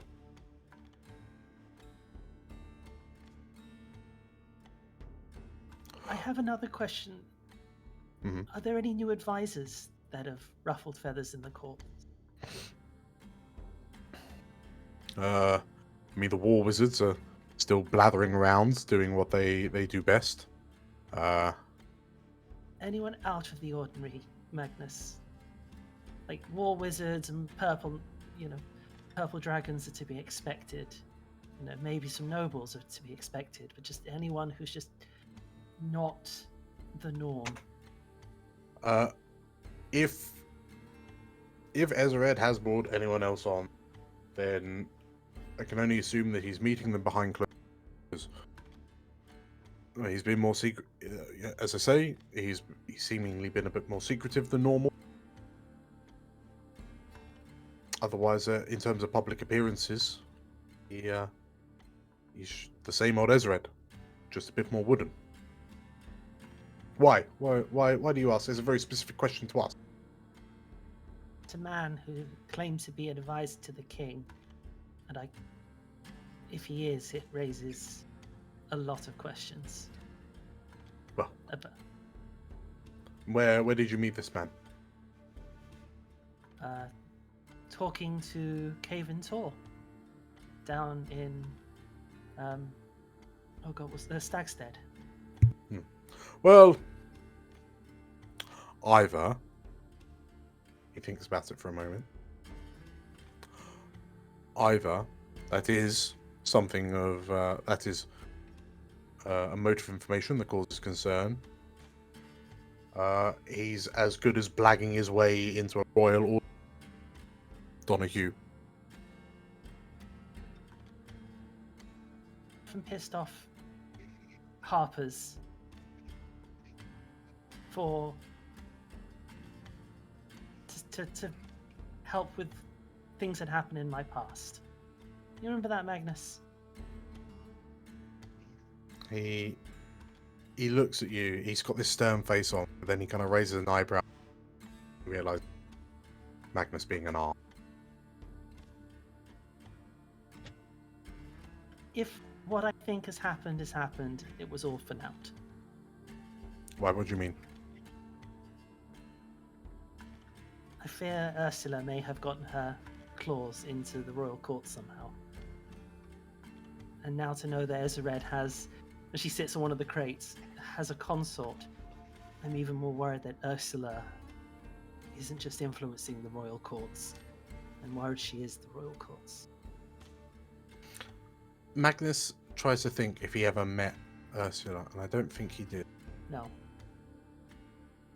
Well, I mean, I'm not entirely sure how much influence a dance troupe madame would have over a king, but if you say so, I mean, we can certainly look into it. But maybe she's just giving him dance lessons. As a soldier's walking past, she looks at the soldier and casts a gesture on him and says, "Dance."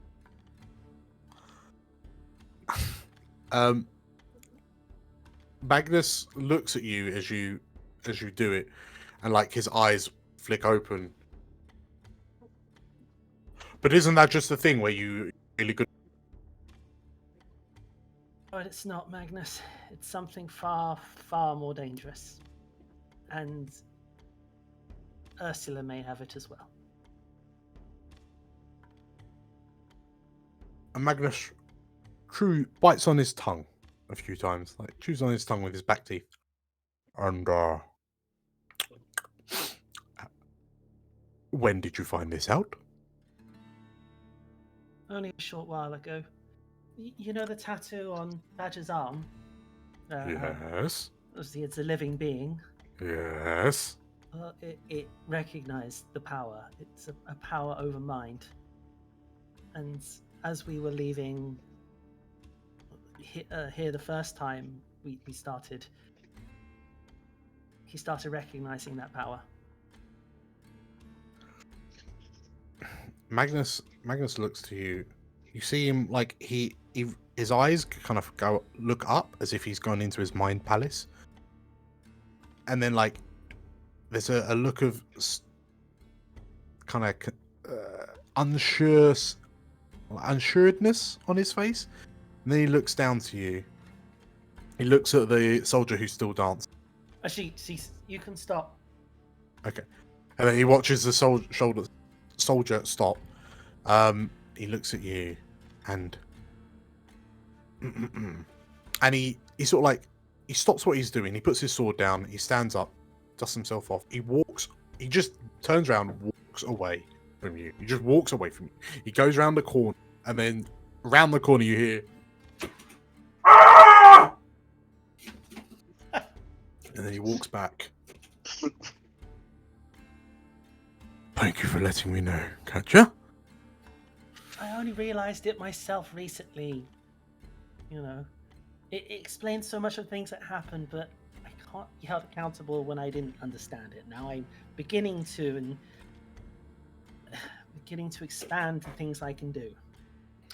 Wow. I don't think I ever used it on you. I don't think. Magnus purses his lips, his moustache bristles.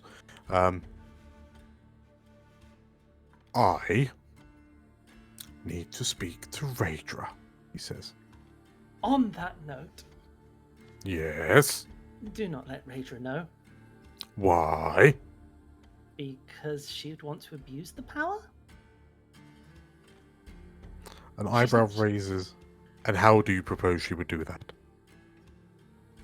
She would expect me to control the thoughts of her enemies. If I could have the ability to make people dance on the spot, then maybe I might have the ability to make people vote in her favor. Send me into negotiations with people and just make them just so happen to see it her way.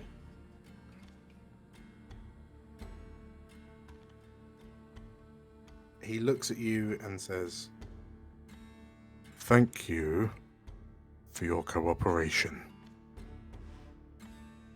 And he stands upright. "It was good to see you again, Katja," he says. And he turns and left.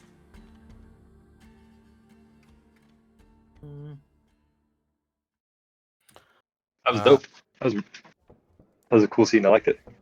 Are you relaying this memory to the others at the table? I imagine so, because she would have been unhappy with Magnus, because obviously he was meant to be a mentor to her, and I think she's felt he's kind of betrayed that slightly. So she would have probably been relaying this story, maybe even on their way down to Arabelle. Okay. So it's a story that would have been known at this point. What has anyone else got any kind of passing thoughts on the matter? Or was it just deep concern? Concern. Deep concern is definitely correct. Magnus just needs a hug. It's really what he needs. Yeah, I think it'd be more just that's about what Raedra is for. comforting Katya and Maybe just like reinforcing kind of like, if it is Ursula, we'll fix that. We'll get that. We'll get her. This makes me more worried that the thing that Ezeret is after is for her to strengthen her abilities. Yeah, but if it is, at least now we have a better idea of what we are dealing with. Yeah. We can prepare. Yes. Thanks, guys. Okay.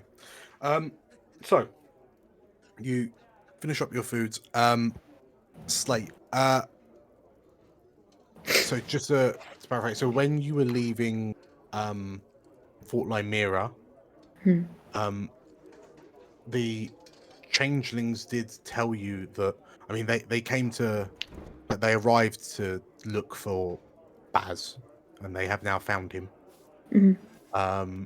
Baz has not joined you to Arabelle. In fact, he's gone to the Seven Oaks Mhm. to speak to the other druids there, and the changelings went with him. What? Because they've already been there, but now they're with Baz. They're hoping they Mhm. can get in now. Was there anything that you said to as they were leaving, just before they left? Just remember. I mean, don't just always pander to what he does. He can be cantankerous to say the least, but he does tend to store good ales. You just need to look in the right places. Let me see. Try not to annoy him too much because he does get very, very cranky, especially in the morning. Don't interrupt his routines. Oh, but he's a damn good druid, and if you're in any way that way inclined, you can learn a lot of stuff from him. But also, don't be afraid to work on your own hobbies and tastes. I mean, you obviously have a thing for pattern clashing, and that's something to work on. See the world, find some fabrics, They learn. so the three of them look to you. They nod. Promise steps forward and thank you for your kind words, Slate. They say, and they turn to look at Baz, and he's just like he's started one already, kind of grumbling to himself and looking over his shoulder. Come on, he says, as he was wandering off, and they look to you, and we will endeavor to become Baz. They say, and they nod, and they look at one another, and then you remember being mortified as they started ripping the sleeves off their clothes and sort of like ripping like ripping their trousers and that to create like crappy looking like skirts, very similar to what Baz was wearing, like the just the rags. And then the Warhounds, all of you then watch as the three change turn, look at Baz, and then their skin begins to gain color and becomes wrinkly as they all turn into rough approximations of Baz, very much like Chiron was a rough approximation of Baz. And in front of you, you see three Chirons, if you were in a dark room with squinting, in multicolored rags, and they look to you. We will see you, Slate, they say. And the three not Bazes turn to leave. Good luck. Oh, I'm really worried that Baz might kill them,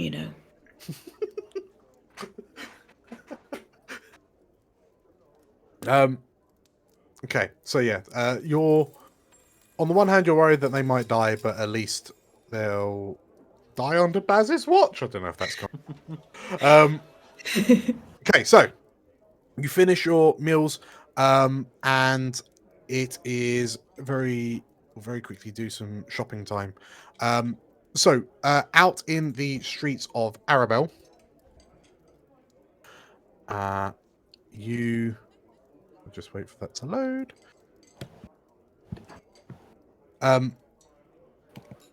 So yeah, you're shown the exit by one of the gnomes, and you appear in the southeast corner of Arabelle, down here.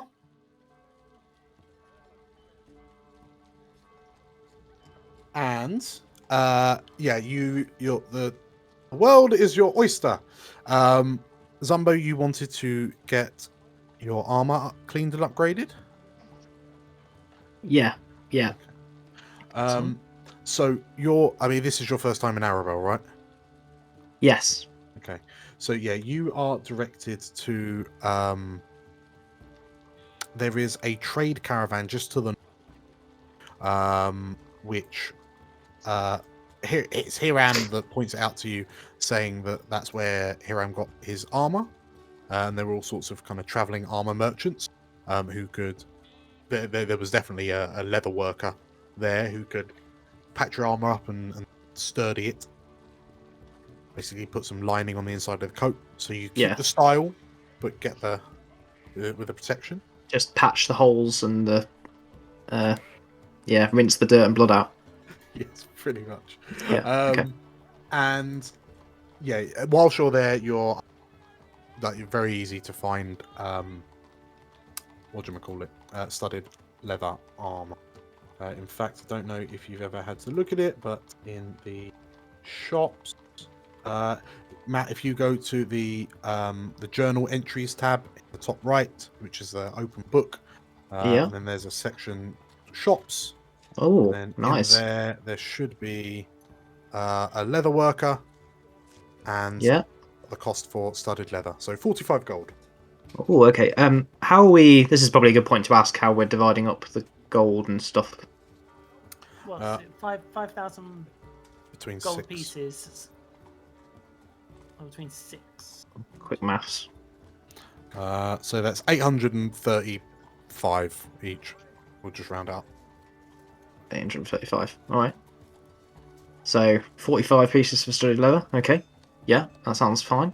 Okay. So the 45 gold isn't necessarily leather. It's more like you're like you notice that everything seems a bit quiet.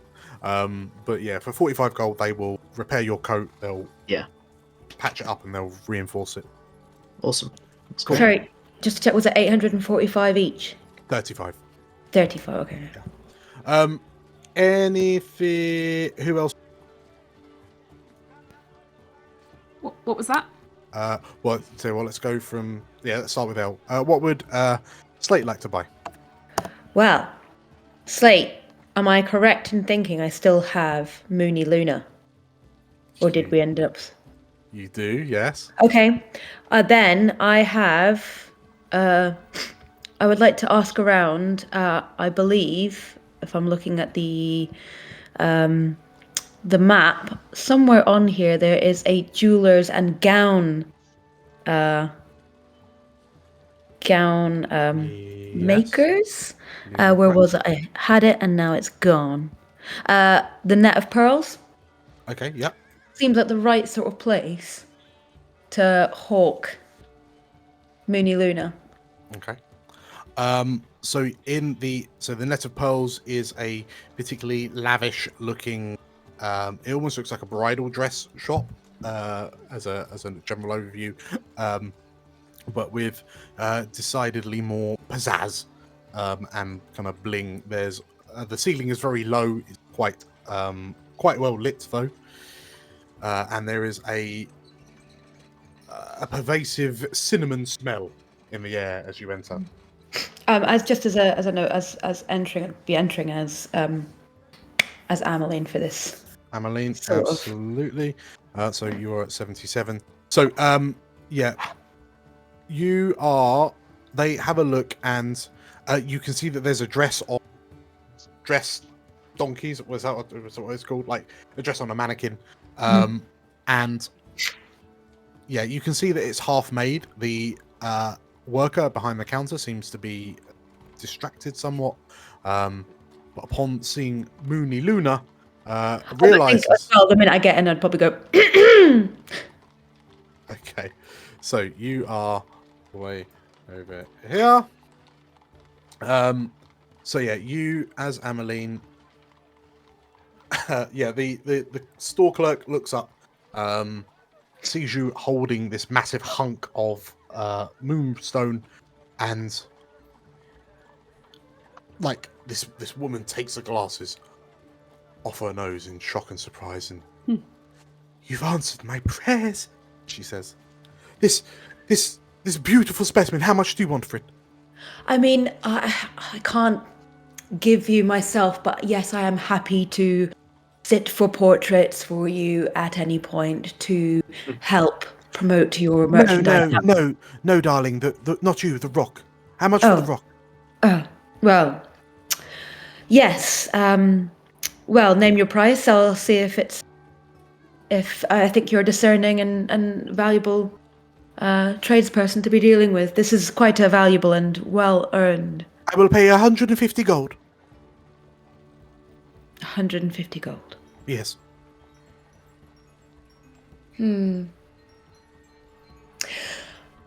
I will consider it. However, whilst I'm here, I do wonder, do you have any enhanced gowns? Perhaps something that could work for... She looks to you and... I will pay you 150 gold. And a garment, a dress, made of the newest fashion to come out of Neverwinter. Shadow weave. Yes, that sounds intriguing. Then,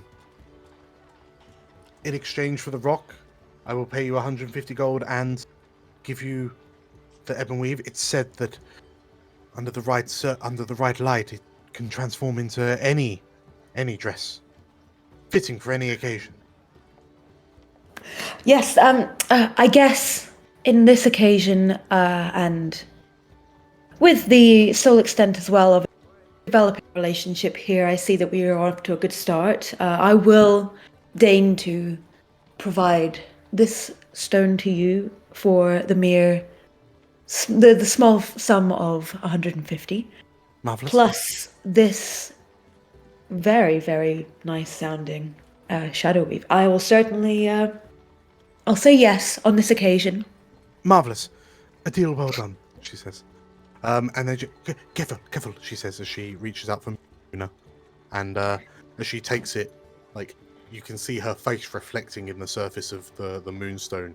And, like, with crazed eyes, she looks from the rock to the half-made dress on the mannequin. And you hear her say, "It will be perfect."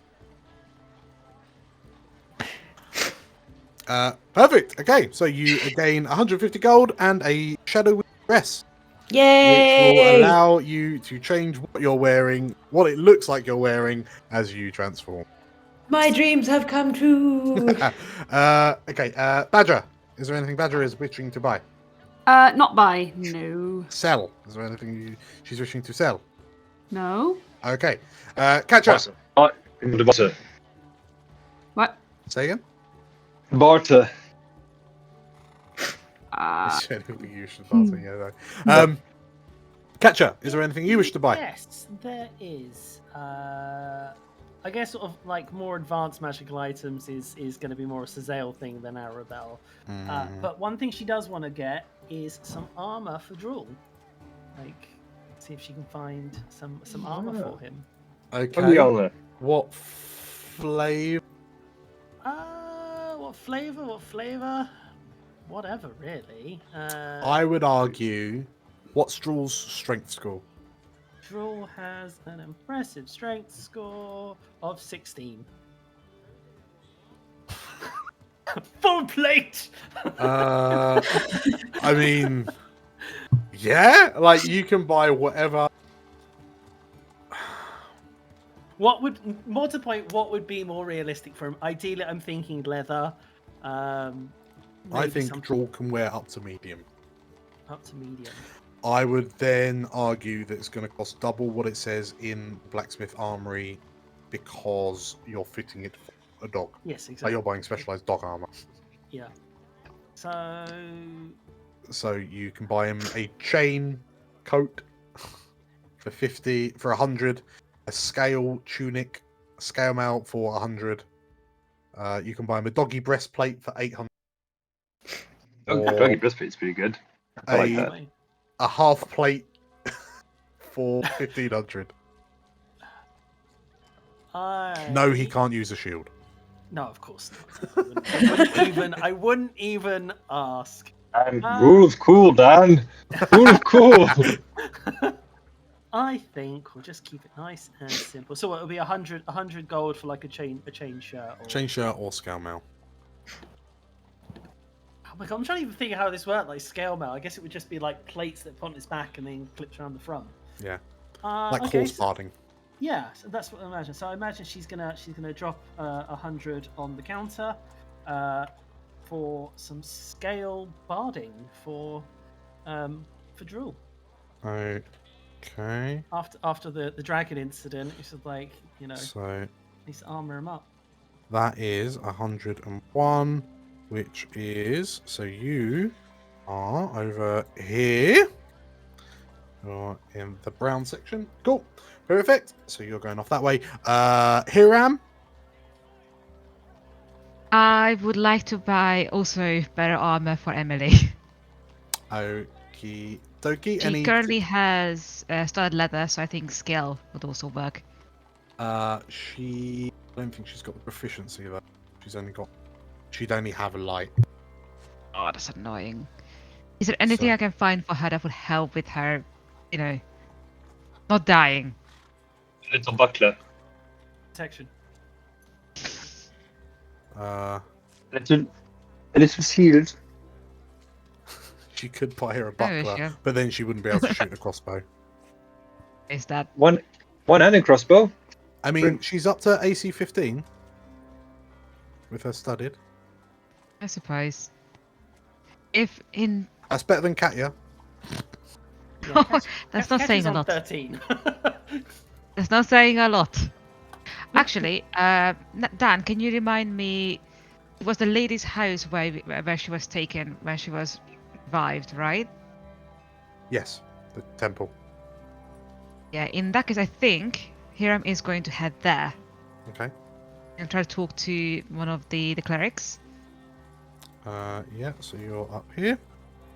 And what is it you're talking? Is anyone else going to that? Balthazar will. Is that the as well? Temple of Time Order? Yes, yeah. Yep. Yeah, somebody would quite be keen, I think. Okay. Maybe my god is Timora. Yeah. So Hiram, Hiram specifically, what are you heading to the temple for? So heading to the temple, and if I would try to plug someone down and ask, sorry to bother you. What do you do all kinds of healing here? So the priestess looks to you. You see, two priests, a priest and a priestess talking to a small halfling, all wearing matching religious regalia. And the halfling turns to you, and as you approach, she smiles. As you start talking, she does her "May Timor is great." Oh, as you just kind of jump into your questioning. We do provide also many forms of healing, including upon production of the right reagents, reanimation, resurrection. Okay. What about healing of the mind? The priests look to one another, and I don't follow, says the halfling. So, let's say that someone went through something incredibly difficult and they are struggling to deal with it. Mm-hmm. Yes. And they are not in a position to reach out to their people close to them about it. Is that something that you can possibly help with? The halfling kind of is struggling to think like how to answer.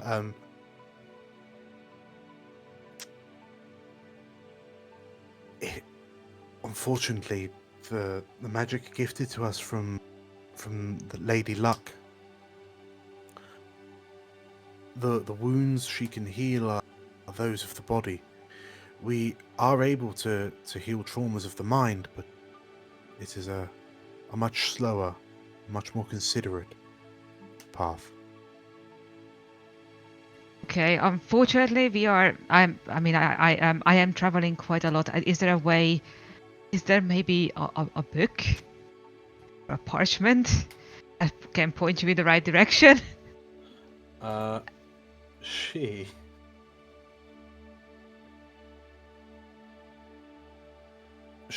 thinks on Revival in you. How to come to terms with becoming a She, this halfling turns and whispers to one of the priests. The priest kind of nods and he appears. A short while later, he returns a and it's she offers it to you. The grand sum. Sorry, it's not a scroll. It is a book. And as you glance over it, you realize that book of the scriptures of Timor. The scripture book will cost 25 gold. Can I leaf through it quickly to see if it actually is anything about?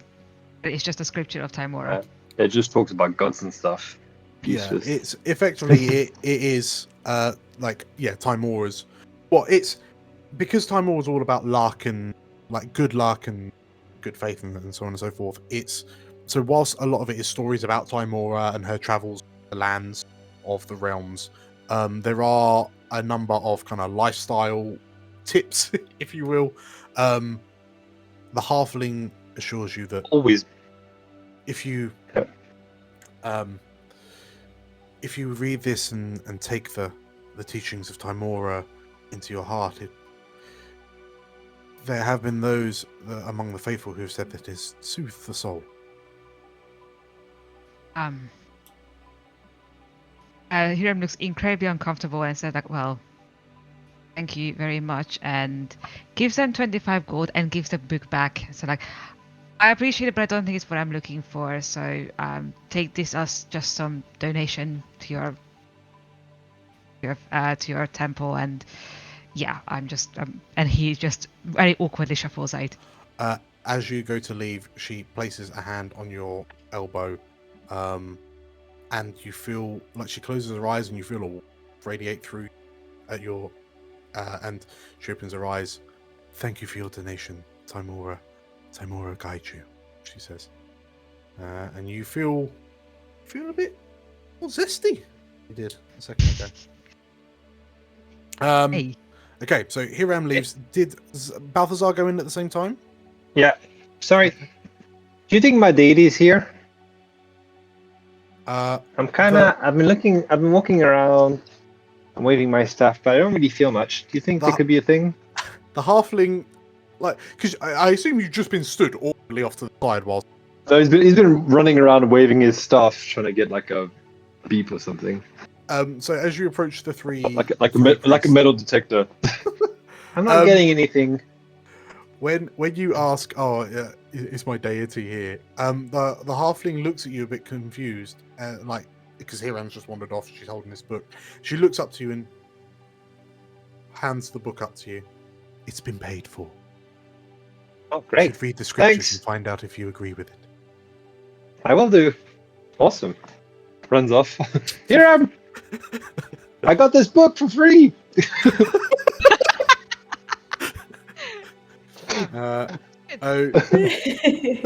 Okie. Zumbo, you're in the temple as well. Yeah, Zumbo would have kind of hung back a bit, not wanting the others to see him go in, and kind of he's skulking with his hat kind of down over his eyes, looking very uncomfortable in a holy place. I can only imagine that the sound of your peg leg on the mark echoing out just sounds louder and louder with each step. Basically, he's trying not to be noticed by anyone. He just wants to look for like a shrine or something that he can just quickly go to. I'm imagining it's like a fountain that you toss pennies in or something. But if there's some sort of quiet shrine that he can go to without being molested by anyone. It's a slot machine. You find it is a donation fountain, and you notice that there are a lot of gold coins in the fountain.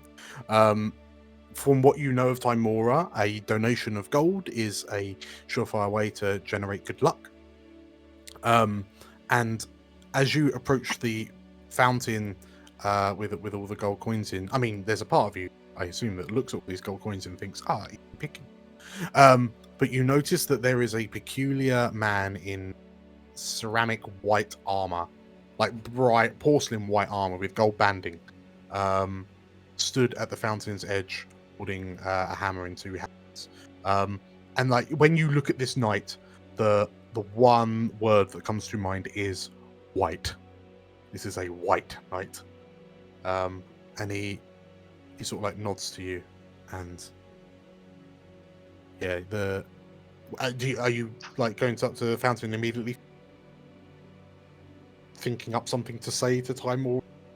Yeah, definitely. I guess when he catches sight of all the gold, the thought would definitely cross his mind. Oh, that's a lot of gold. But then he'd kind of look out the corner of his eye at this knight and go, maybe not. And he'd just kind of take his hat off and stand there a bit awkwardly. And as you stand there awkwardly, this knight does that horrible thing where strangers just start talking. And I don't normally pray to Timor. Oh, that's nice. Yeah. But I feel like in times like these, perhaps it's a suitable thing to do. I think we all need some good luck, don't you? Yep. Looks always good. Not much of a prayer myself, but having a go now.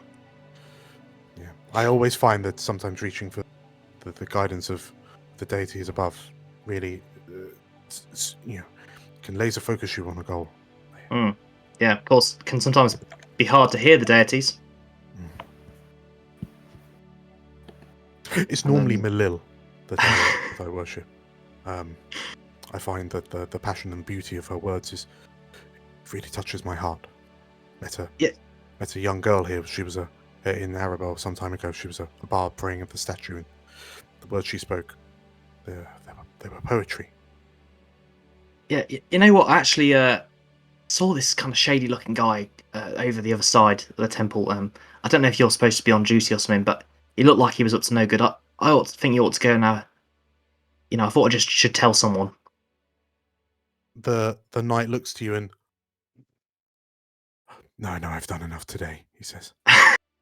And he throws a coin purse into the fountain, and it, boom, like it makes a splash as it hits the water.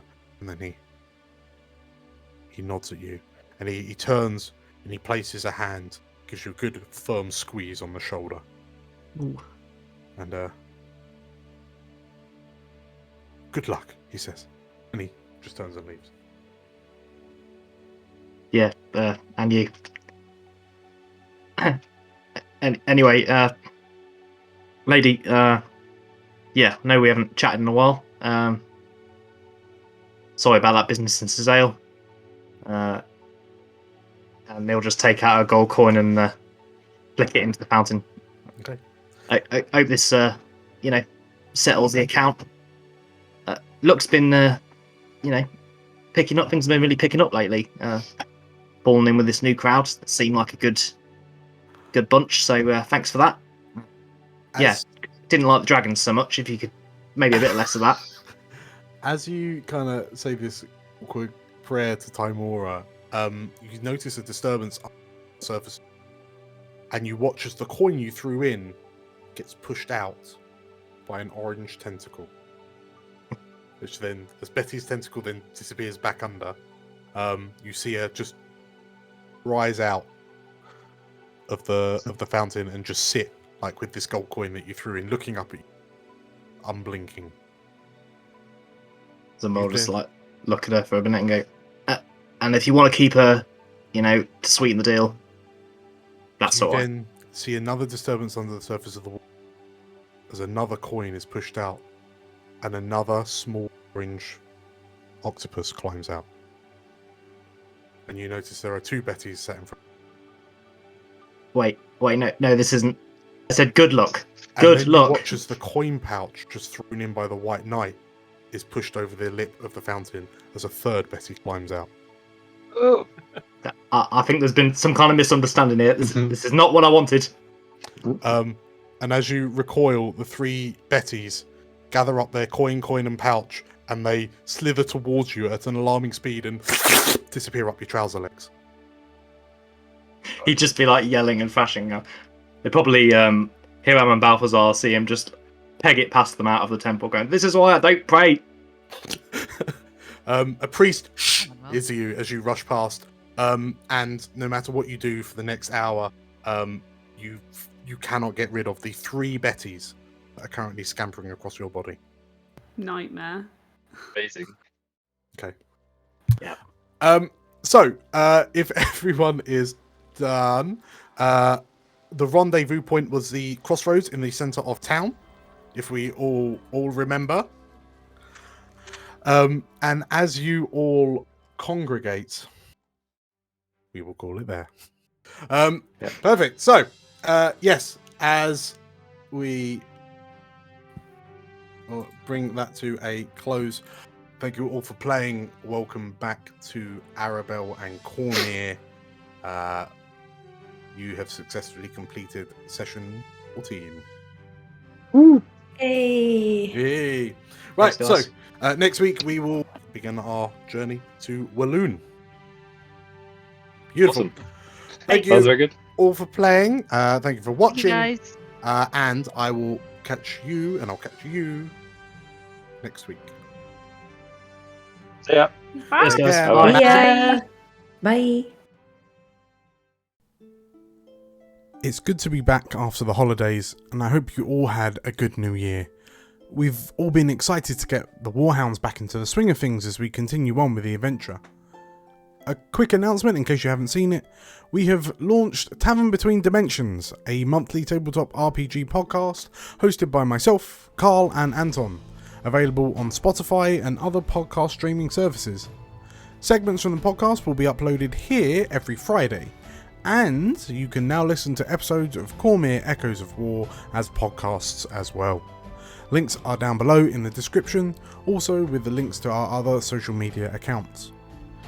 If you want to have a quick catch up with the story so far, you can find another episode by clicking here. And if you're enjoying what we do, it would mean a lot to us if you could click here to subscribe.